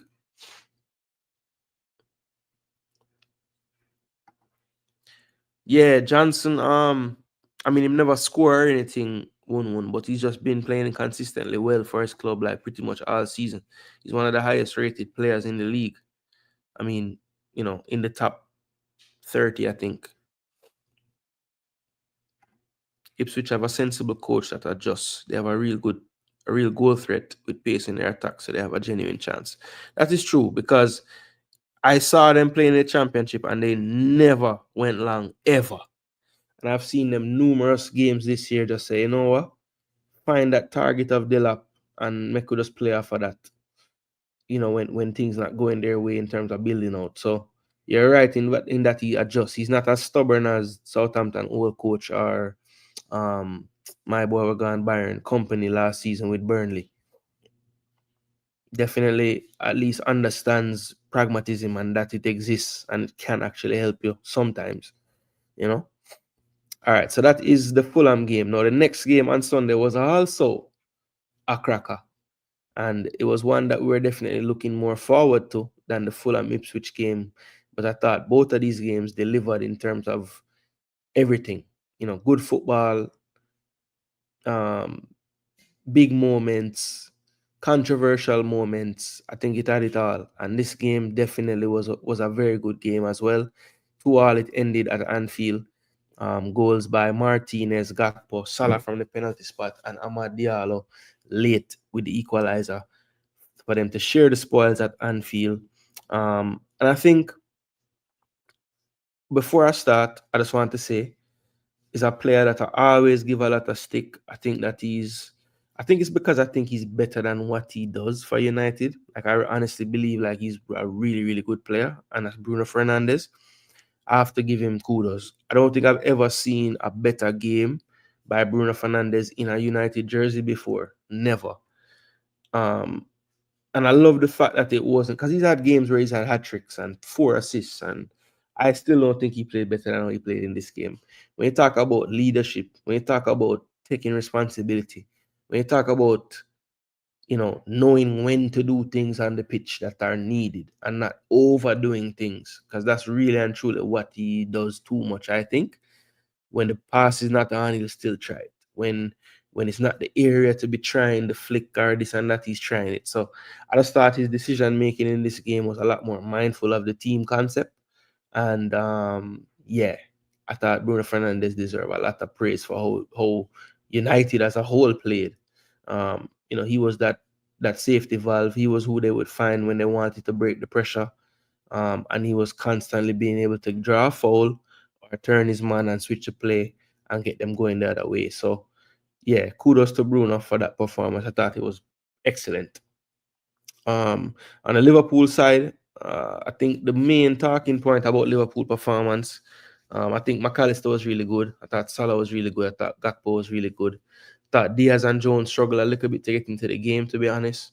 And I thought Trent Alexander-Arnold this season has been a lot better defensively. I think this looked more like a last season, 2 seasons ago, Trent performance in terms of the defending.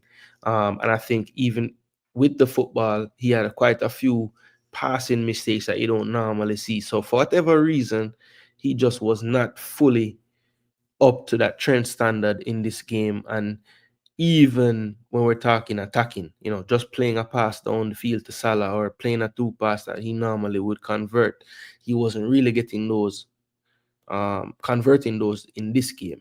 But yeah, I think Manchester United deserve a lot of credit. I think they played well. I've heard a lot of people saying, Liverpool has never played good enough, but I don't know if I totally agree with that. I thought Liverpool did play well enough. They had better expected goals. They created one more big chance. I thought they did a lot of the things that they've been doing all season, and I think who deserves some credit is basically the back line of Manchester United and their goalkeeper Onana, because if you look at the players that played, right, De Ligt had a low score. I think that has more to do with the card, and I don't think his accuracy on the. Let me just see what would have been pulling his score down. Yeah, so he did give up the penalty with the handball, which I thought was super harsh. I mean, he's 1 yard behind the player, doesn't know much about it, just kind of in one action his hand. I mean, people need to. Unnatural is. I don't know if unnatural and natural is the right word, because there's really nothing unnatural about when your body moves one way, your hand going up in the air. Like it's just how your body works. So just because I don't think standing with your hands by your side is natural when you're playing football. Why would that be natural? You don't run with your hand by your side. You don't jump with your hand by your side. You don't do anything with your hand by your side except stand at attention. That's the only time. So yeah, I mean, I don't know, man. The handball rules are just crazy to me. It was just so close. He was so close. The proximity has to matter to me. I think it has to matter. But it did look bad because the ball was probably going into the goal, and his hand was up in the air in an unnatural position, and so that it had to be given. But I don't think he was as bad as a 6.2. I think he did a decent enough job in this game. That Maguire, Martinez, Dallo, Mazraoui all played well. Uarte that did really well in midfield as well. So, the key parts of the team that needed to do good things did good things. I thought Euro was good when he came on. Made a games, well, potential game saving tackle to block a shot. But of course, Maguire, the chance fell to Maguire. Um, Xerxes had come on for Hoyland late in the game, had won a few balls in the final third for United. This one in particular went down the wing, cut it back on a plate for Maguire. Maguire just couldn't put it on target. That would have really caused quite a disturbance to the top of the Premier League. But it wasn't meant to be. Maguire did not get the chance, fall to his head, fell to his foot, and that was at the detriment of everybody that wanted Liverpool to lose. So yeah, but Manchester United I think deserve a heap of credit, to be honest, guys. I mean, yes, Liverpool has played better than this, but I don't think it was a case where they just played horrible. They still created chances. They still looked menacing going forward when they did go forward. Um, so I just think you have to give some credit to United and how they played and how they were able to keep the fullbacks of Liverpool honest. They really were finding those gaps through Dallo and Diallo on the other side, and it was keeping Robbo and Alexander back. And there was a time in the second half where I think Alexander was getting so frustrated that he couldn't get forward, that he kept getting caught out of position, and Van Dijk gave him one of the deadliest stares I've ever seen on a pitch. He was so upset with Trent, I guess for his lack of running back. I don't know what exactly, but yeah, it's just crazy. It's just crazy. It's just crazy.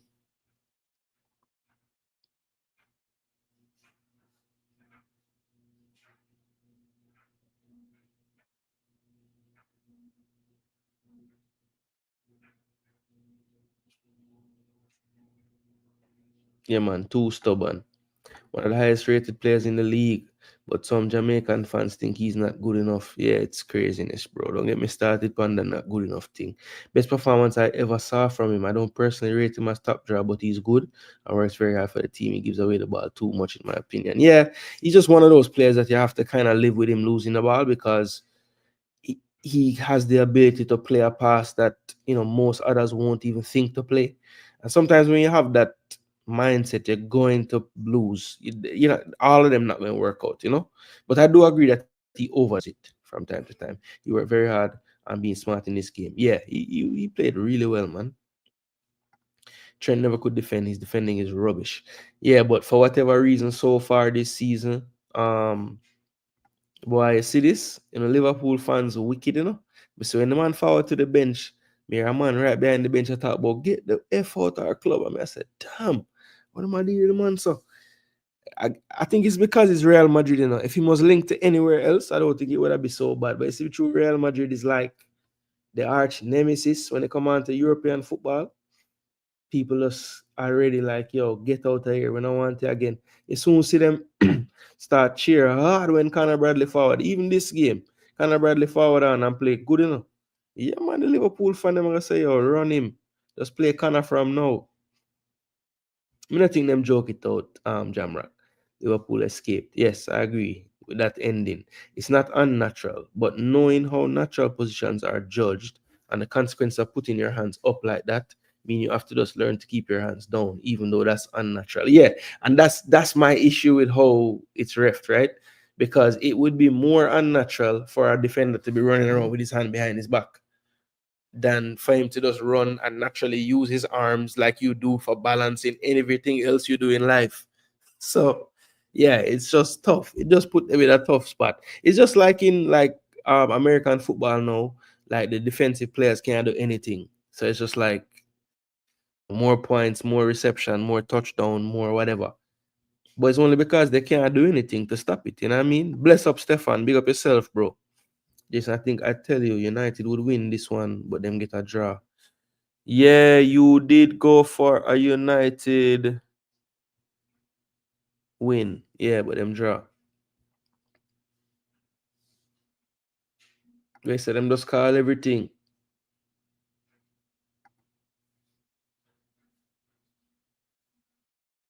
Yeah, it's unnatural how. I mean, it's so natural to use your arms for leverage, to jump, to stand, to fend out. I mean, you're gonna use your arms. It's a natural instinct to use your arms for stuff. That's how you learn to walk. Without the balance of your arms, you fall over. Yeah, bro, it's crazy.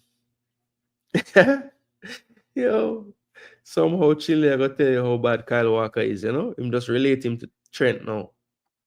I tell you. Yeah, but this game was a classic, man. It was a very good game. The neutral, obviously, you're having a team that's trying to catch Liverpool. I wanted United to win, but regardless, I was just happy that the game was so entertaining and it was a good game. It was a good game. Really, really good game. Really, really good game. And I think what it showed me is like Arsenal really is missing something when it comes on to just that gear that you see teams go to when them really want something to happen. Like we were showing it in the past 2 seasons. We haven't really shown it this season a lot. You remember there was a time when we were leading the league a couple seasons ago where when a team would score on us, we would score it within like 2-3 minutes every time. We're never down longer than like 5 minutes. That hasn't happened this year. We were doing that last year even. So there's just, I don't know, we've lost something about the spark. And I know people will point to Saka and Odegaard being missing, but I think it's deeper than that. I think even when we had a full strength squad this year, we have not hit those heights of fluidity and just ruthlessness. We haven't hit that. Haven't hit that at all. And that's sad because the last 2 seasons we've had that for the majority of the season. So yeah, back to the drawing board. But is there any cause for concern? Are you Liverpool fans? Is there anything worrying about the result? That's a couple of games now you've dropped points. It, or is it just, it is what it is? It's the league. You knew that it wasn't gonna be, 3 points, 3 points, 3 points every week, right? Um, but let's see. I think it's gonna be interesting as we get closer to the end of the season, still no contract. Trent can talk to other clubs. Salah can talk to other clubs. Van Dijk, I think, is the same situation. Does that affect in any way Arne Slot's use of the players? Does it just affect their performances overall? How fans react to them making mistakes? Because we already heard them starting to turn on Trent yesterday. I mean, little pockets of the fans, but some of them are, and that is something that can just snowball and become a bigger thing. You know what I mean? It's never been easier to score goals. Defenders can't even use their arms to help them jump. Certain strikers from the past will be scoring way more goals now. Facts. Facts. It's not over, but I don't think they should be worried. Yeah, I agree. I don't think it's a cause for concern. I think you have to realize as well, Manchester United have done this even under previous managers who maybe you know, looked like they were never going to be staying for long. Even under Ten Hag, he was able to get decent results against Liverpool, albeit not in the Premier League, but in the cup competitions. And we've seen United step their game up against any team on a random day under any manager. So they just have that in them as a club to turn up big in these big derby days, big rivalry days, because that's just in their DNA as a club. Now it's when they play the Bournemouths, the Brightons, the Brentfords that maybe the fans aren't as up for, the players aren't as up for. It's not that big of a, not it's not a prime time game or whatever. Those are the games I think they really really struggle in. So all you top six fans, can laugh all you want at United, but I'll tell you this much: when I'm gonna play them, I'm gonna treat them as if they are still a big side because that's how they play against the better teams, and that's how they always have been. So yeah, Liverpool, I think I don't think it's a real big issue, honestly, that they dropped this point, or these 2 points. I will say though that when I look at the back line in this game, Kanate got a high rating, but I thought you could tell that he wasn't quite fully back. He still had a bandage on his knee. He was a bit slow on certain plays, I thought. And I think Robbo is not quite the same defender anymore either. And we know what kind of defending Trent gives you. So they are going to continue to need Allison to come up big in moments, Van Dijk to come up big, Konate, because I do think that they will give up chances to teams that know what they're doing offensively. So the fact that United was able to get in behind Liverpool so many times, I think is promising for United and also for player teams who are going to play Liverpool anytime soon. Because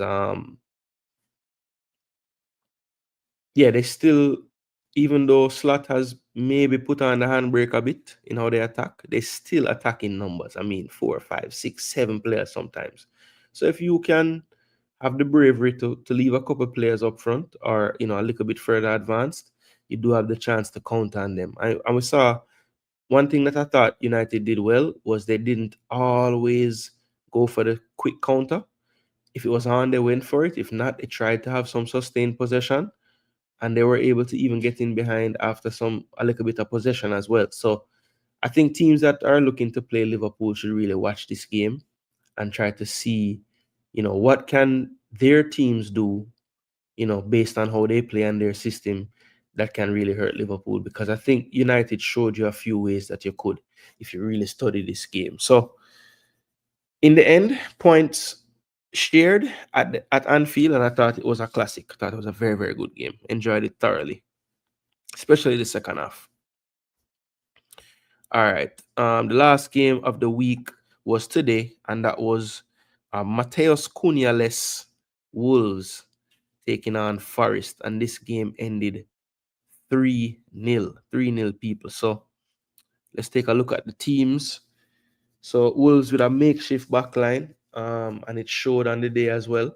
So you had two basically fullbacks slash wingbacks playing left and right in a back three with Santi Bueno.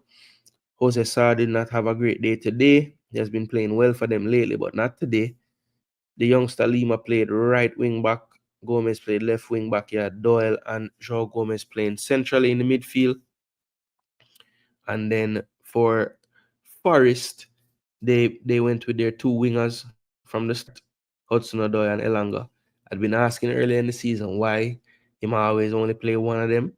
I think he's another one that's been watching my show. He's starting to do it now, and what he's ended up doing lately is when he gets the advantage, he changes the system, brings on another defender, goes to the back five, and brings on a more, two-way player in one of those wing spots, whether it's Elanga or for Hudson Odoi. Today, he kept on Hudson Odoi, which was the right move because he was the one who set up the second goal for the team, the first for Wood, and also had a hand in the third goal in injury time scored by the substitute Awani after the assist by Ward Prowse. So Nuno definitely getting right into that conversation for manager of the season at this point.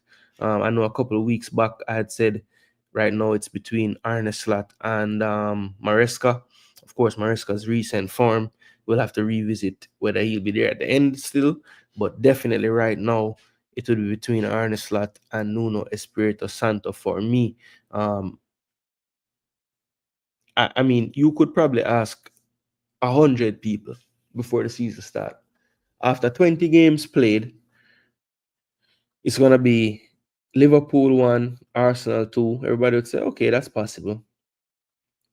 Nottingham Forest 3, and they would say, no, that's impossible. So the fact that they're in third place right now, just behind Arsenal and goal difference, is really remarkable. I'll have to give them some credit. Now, in the first half, though, I'd be remiss if I didn't mention this. Gibbs White got the goal relatively early, but I thought Strand Larson could have easily had them in the lead in that first half. Did miss two big chances. One definitely should have finished. The other one maybe more of a half chance, but still, a player of his caliber should be finishing that as well. As you can see, he had over one expected goals on the day. Two big chances missed, as I said. So Could have been different, but Forest rode their luck for that spell before halftime.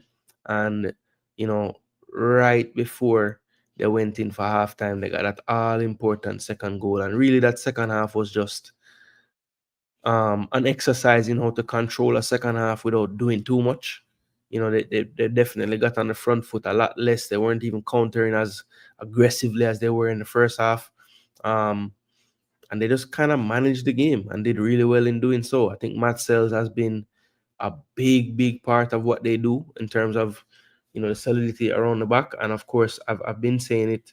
Mario just needed a better partner with him because he's always looked to have a good talent level. Milenkovic was like the perfect foil for him because Mario is not the tallest in the world, but he's very strong. Milenkovic is strong and about 6'6". So it's like they just found the perfect foil for him. And I think Aina and Williams and Moreno and whoever's been playing fullback has been doing well. So yeah, I think he's getting a tune out of all these players that were outcast from bigger clubs, the likes of Hudson Odoi and Elanga, player that, was sold from Wolves for big money to Forest, and the Forest fans were wondering why we're dropping all this money on him. He's been good before Nuno, but I think Nuno has even made him even more consistent in his performance. And of course, Chris Wood doing his thing up front. So talk about getting the most out of what you have to work with. This is really an exercise in that by Nuno Espirito Santo. I have to give him high praise for what he's been able to do with this team. Wolves, Vitor Pereira got a little bit of a glimpse of reality today. This is more along the lines of what Wolves have been seeing this season from their team. But again, I think today he can be pardoned because Mateus Cunha is like really, and I mean really important to everything that Wolves do. So I always knew going into this it would be tough, and that's part of the reason why I predicted them to lose the game. I just thought that it would be too much of an uphill battle to try to figure out how to create things without Cunha in the team, as he's so important in creation for them. So 3-0 to Forest in the end. That's how that one ended. Now let's take a look at the league table before I move on to the prediction table, which I know a lot of you would like to see at this point. Before I pull up the table, or while I'm pulling up the table, I will also get the what you call it now on the screen. Just checking with the comment section before we get that up and going.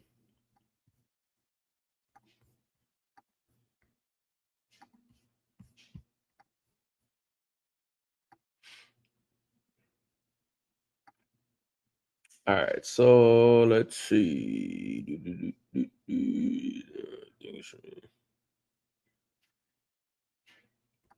Listening to MM, you never know Arsenal didn't win the Premier League 20 odd years or more. Where say MM think his last week will win it?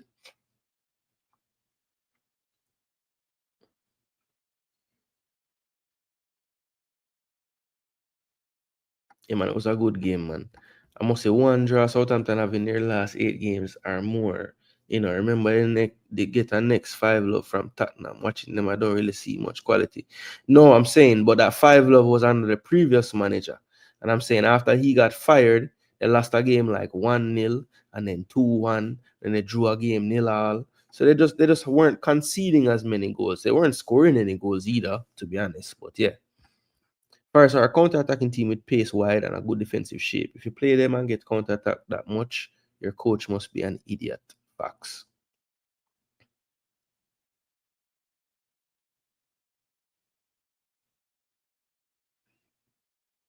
As an Arsenal fan, I like your fairness and balance. Yeah, I'm trying to become the poster child for the Arsenal fans because we need help in that department. Too many deluded fans have a voice from Arsenal. It's like we only can get famous as Arsenal fans if we are deluded. I don't understand it. I'm too fair and balanced. I need to just say we lose because the rain did a fall and the grass did cut the wrong. You need to cut that way and not that way. That's why we lose. We say Nuno, you get the coach of the season. Yeah, yeah. Hard to argue. I mean, as I said, the only slot would be the other person I would give. Forest look more serious for the title than Arsenal and Chelsea. That is true. That is true. I heard somebody said that earlier today too. I'm saying Forest I win the league. Wolves played okay, but got countered like fools. Yeah, I mean, look, I think Forest counter is so good that even if you're like ready for it, times in the game they're still gonna counter you. But I agree that it was like at one point it got ridiculous in that second half. Like, yo, you guys don't see what I'm doing. And even the goal that Wood scored, like I would love to ask Doherty what he was doing. The man basically ran in a straight line to a player that he knows is faster than him. Before you run at an angle and get behind the player a little bit, I don't know, brother. Look at the angle that Doherty took on that play, and you explain to me what the hell he was doing. Very good player, very solid from when he was in Italy. I don't understand why. No, yeah, bro, that's the thing, and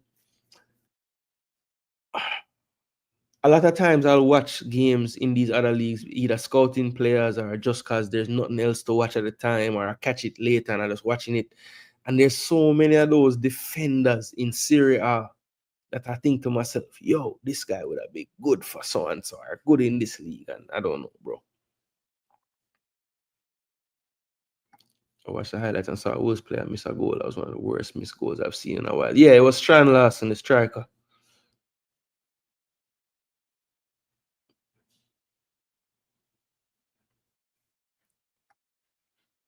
Yeah, man, Ward Prowse, the forgotten one. When I got him, I say, yo, that's a great pickup. And, yo, man, can barely get a game, bro.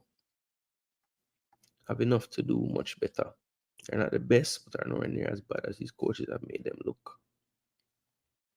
Yeah, man, it's been raining. Be a foolish system chat more while. Dorothy had his body in the wrong position. He was worried about him cutting inside, which I understand, but he overcooked it and left the outside completely open. Yeah, it was all in the angle he took. Like when the ball was bouncing before, because he basically made Hudson-Odoi make his choice for him. Like he was like, all right, what angle are you going to take? If you go too far this way, I'm going to cut in. But the man literally just ran in a straight line at Hudson-Odoi, which made it so easy for him to just buck the ball and run past him. It's like, yo, what are you doing? He approached him like he had more cover behind him when he had none. It was just like suicidal defending. And I never understood that one. Anyway, this is the league table, people. And then we're just going to show you guys what happened in the standings. And then we're going to get out of here for the night. All right. So Southampton, way down there. They're full, 10 points away from safety now. So it's getting really perilous for them. They have 18 games left to play.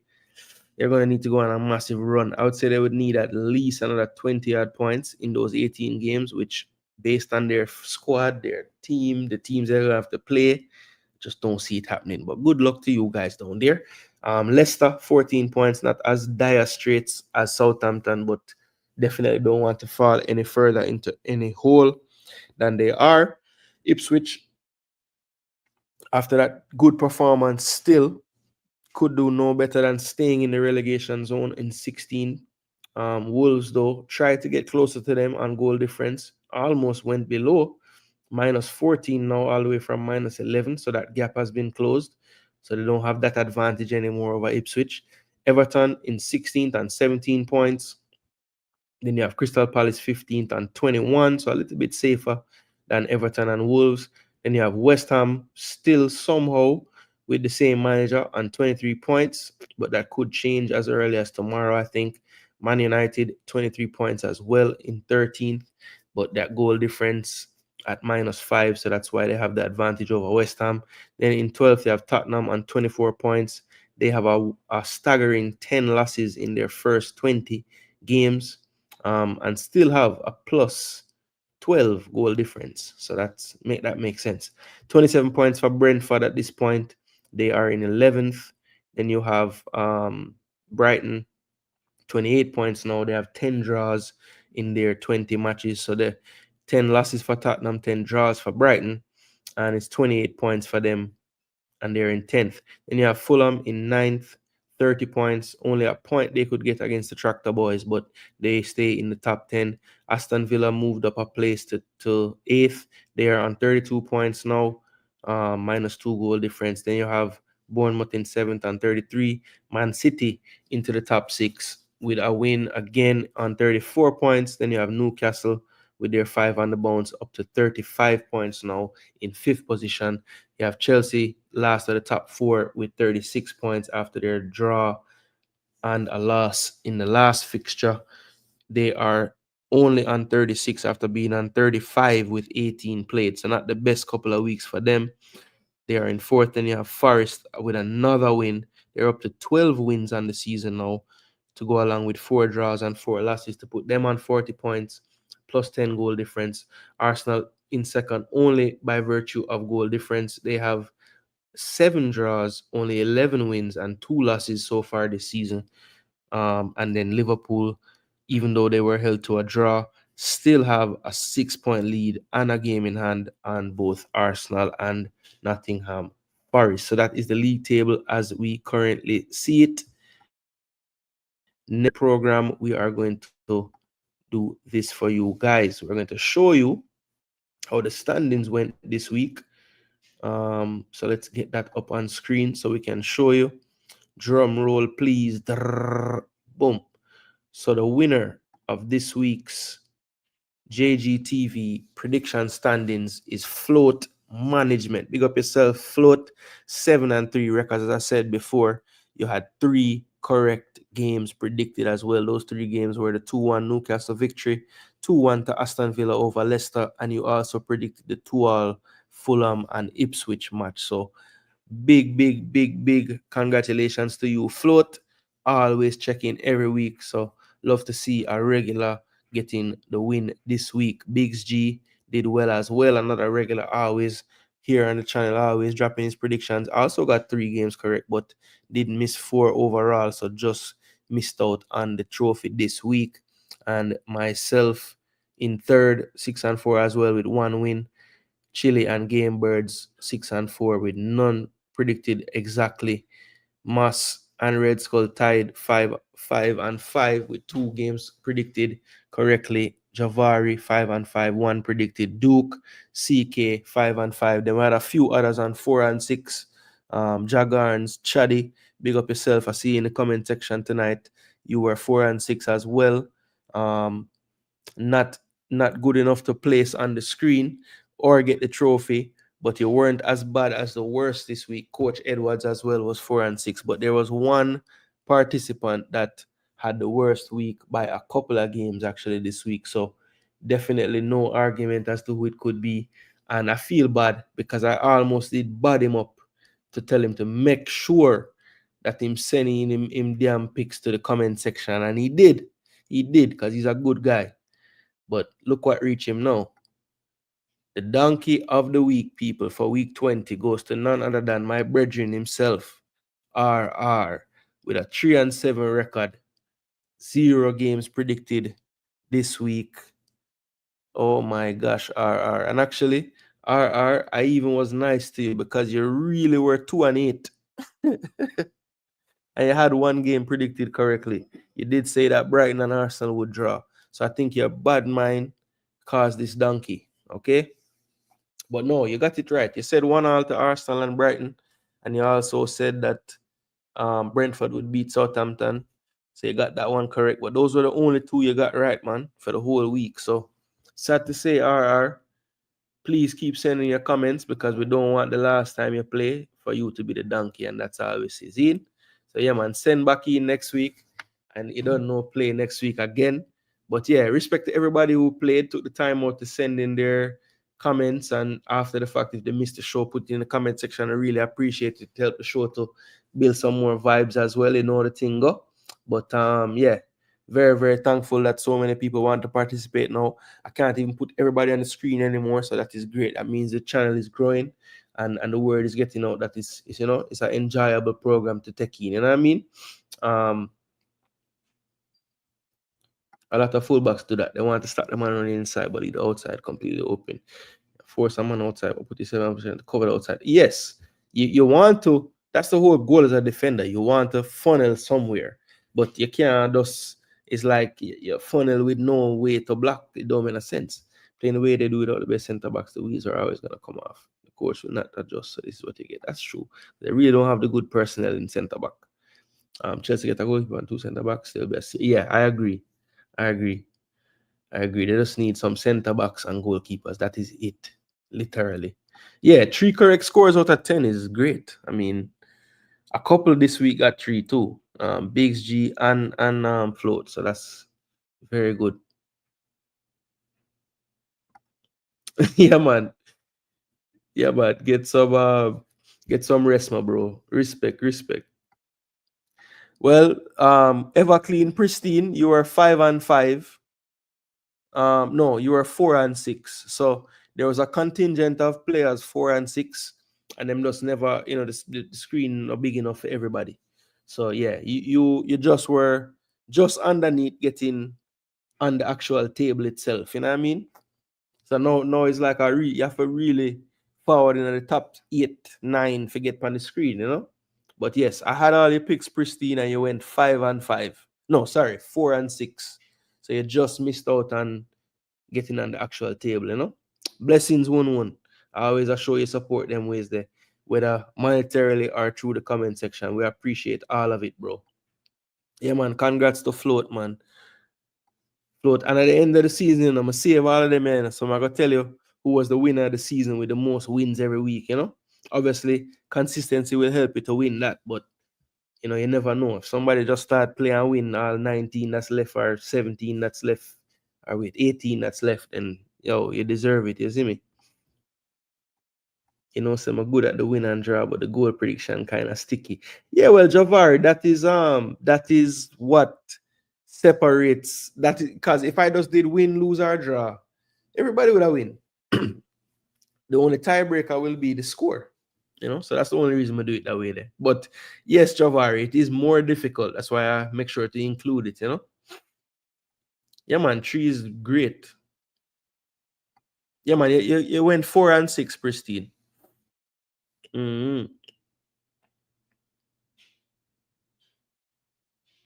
So Coach Edwards are dropping Carabao. So him say 1-1 and 2-1. Speaking of which, where the first leg I play? Is at the Emirates tomorrow or at St. James? Let me see. Check it on this. England.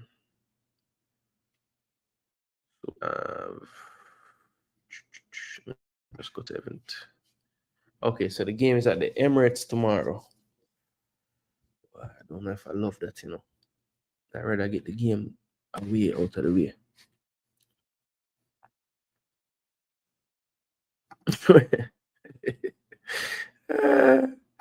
Wife tired of you for the weekends. Yeah, man, pristine. Every time, man. I don't know, say, my full joy doing this anyway. But the fact that people full joy me doing it, even better. So me always drop some content for the people. I could have 5 hours in there, I'm still I do it. And it's not 5. So yeah, we're very thankful. Yeah, Emirates, me just pre. So that is Emirates, and then the next day, the first leg is at. So I 2 game them in London first. All right. Well, first leg, I say I like the draw. I don't feel like it's gonna be 2-2.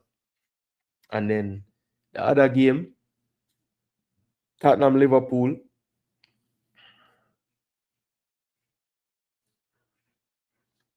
I think both. Well, Liverpool can rotate. Tottenham really can't because they don't have any damn players fit.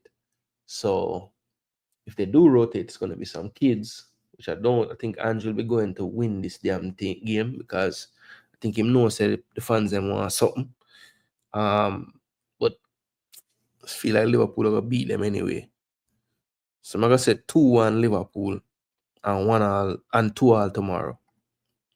And when the second leg forward, me tell you, I think. All right, before I go away though, let me just check in with my fantasy. I show much more mess up this week, star. I'm upset with myself, people. Made some bad choices, star. Channel. Like the pressure I get to me at the top of the table, star. Real Arsenal. All right, so this was of course, you guys know I'm in I Am Sure Sports League. So last week I was 2. Now I'm gonna 3. I wouldn't really like 2 still. So we'll move from this up. But yeah, so this week I got 53 points, not the best showing. Boy, Demo are taking time to try catch me, From about 100 odd point, me have the man about 4 or 5 weeks away, man. Man just had digging a lead from time. So still in our top three, only 15 points off of first. Biggs G opened up the door for a lot of people this week with an even worse week than myself. But part of the reason, basically the points them dead in my team, I just bench them. Come have Joe Pedro on the bench with him big old 39 point. Could I easily bench 8 Nori. I don't know why. Me I run for put 8 Nori in a team and don't play Pedro. Why? Then I could have start flecking and I start Raya. Raya never do terrible. 3, not bad. But I could have the 6 and I could have the 9. So yeah, it could have been better this week for me for sure.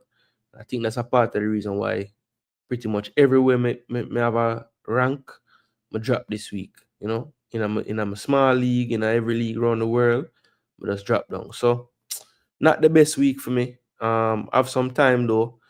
I know I have a wild card to use, so I can change out my entire team. I don't think I'm going to use that just yet because some of the fixtures of these players is really good coming up. But I have 2 free transfer this week, so I'll probably use them 2 there and try really sort out myself for a couple of weeks and then really try consider when I'm gonna use this wildcard thing for just blow out the team and just get a new side in there, But until then, I have to go and work with them ball. I have to find a way to put Mbuma in my team now because man, they look like him now gonna stop score. So I have to use my 2 transfer them to try to get Mbuma and go from there and see what can go on after that. But yeah, that is how that went this week. Now, the draft league, So this week was a poor week in this one. Pickpocket FC, 27 points, but we still have a nice lead, about a 90 odd point. Boy, Mark, 64 points. I must say the greatest week he ever have in his life. But this was my team this week, people. Never really missed nothing on my bench, but nobody never do much. Just Salah is a get an assist. And really that was it. I mean, nobody else really scored or did anything for me. And then on my other team, Crystal Ball FC, I'm in first in this one as well. I have a bigger lead even. And this team got 52, so a better week in this one. I've Bournemouth defender, Collins, Salah, Foden, Solanke. So a lot more players scored and did things in this team. And that's why I got 52 points. So yeah, still in first in a couple of leagues. The third league, which is the traditional fantasy game with the budget and everything, I don't quite have the first place anymore, but still within striking distance, just 15 points separating. So couple tweaks to that team and I should be right back in the running again. But yeah, man, I will keep you guys posted how that is going because you should know how me are doing at that. See it? But yeah, man. To everybody who tuned in tonight, I want to say big up everybody that participated in the weekly standings on the predictions. Big up yourself as well. Commiserations to the donkey of the week, RR. Bless up yourself, same way, my brother. Thanks for supporting the channel. Just so you guys know, some Jason Gooner TV channel news. This week, I'll definitely be jumping back into the arena of Jamaican football, bringing you just a all-encompassing show. I'm going to try to do it one day. It will probably be on Thursday, more than likely. Could see me on Wednesday too, but more than likely it will be on Thursday. I will try to make the thumbnail one day prior so that you guys can see it and know, say, yeah. And I will just try to put it on my community tab or some kind of way. I'll try to get it out to the people to know when I'm going live. And of course, if you are subscribed to the channel, just do turn on the notification bell so that when I do go live, you get the notification like how Float said tonight. You get the ding as soon as I go live and then forward. Same thing you can do as well with your devices that you have this on Zine. So yeah, man. Thanks again for the support. Remember, like, share, and subscribe. I think I went through a whole entire show and I never said that until now, which is bad. But yes, I know you guys going to do the right thing. Once again, I want to thank One for the super chat. We really do appreciate it. Respect to all of my members as well. Not that many yet, but I am thankful for each and every one of you. So thanks again for supporting the channel in that way. Definitely a way that I think YouTube really does like when you can grow your members. So you guys will come every week, man. Consider it. Just $1.99 a month. Yes, it is recurring, so it will happen every month. But yeah, it's just a way to show support to the channel. Um, I don't really bug folks about super chat at all, really. I mean, they're welcomed. I'm very grateful, but you won't really hear me asking about that so much.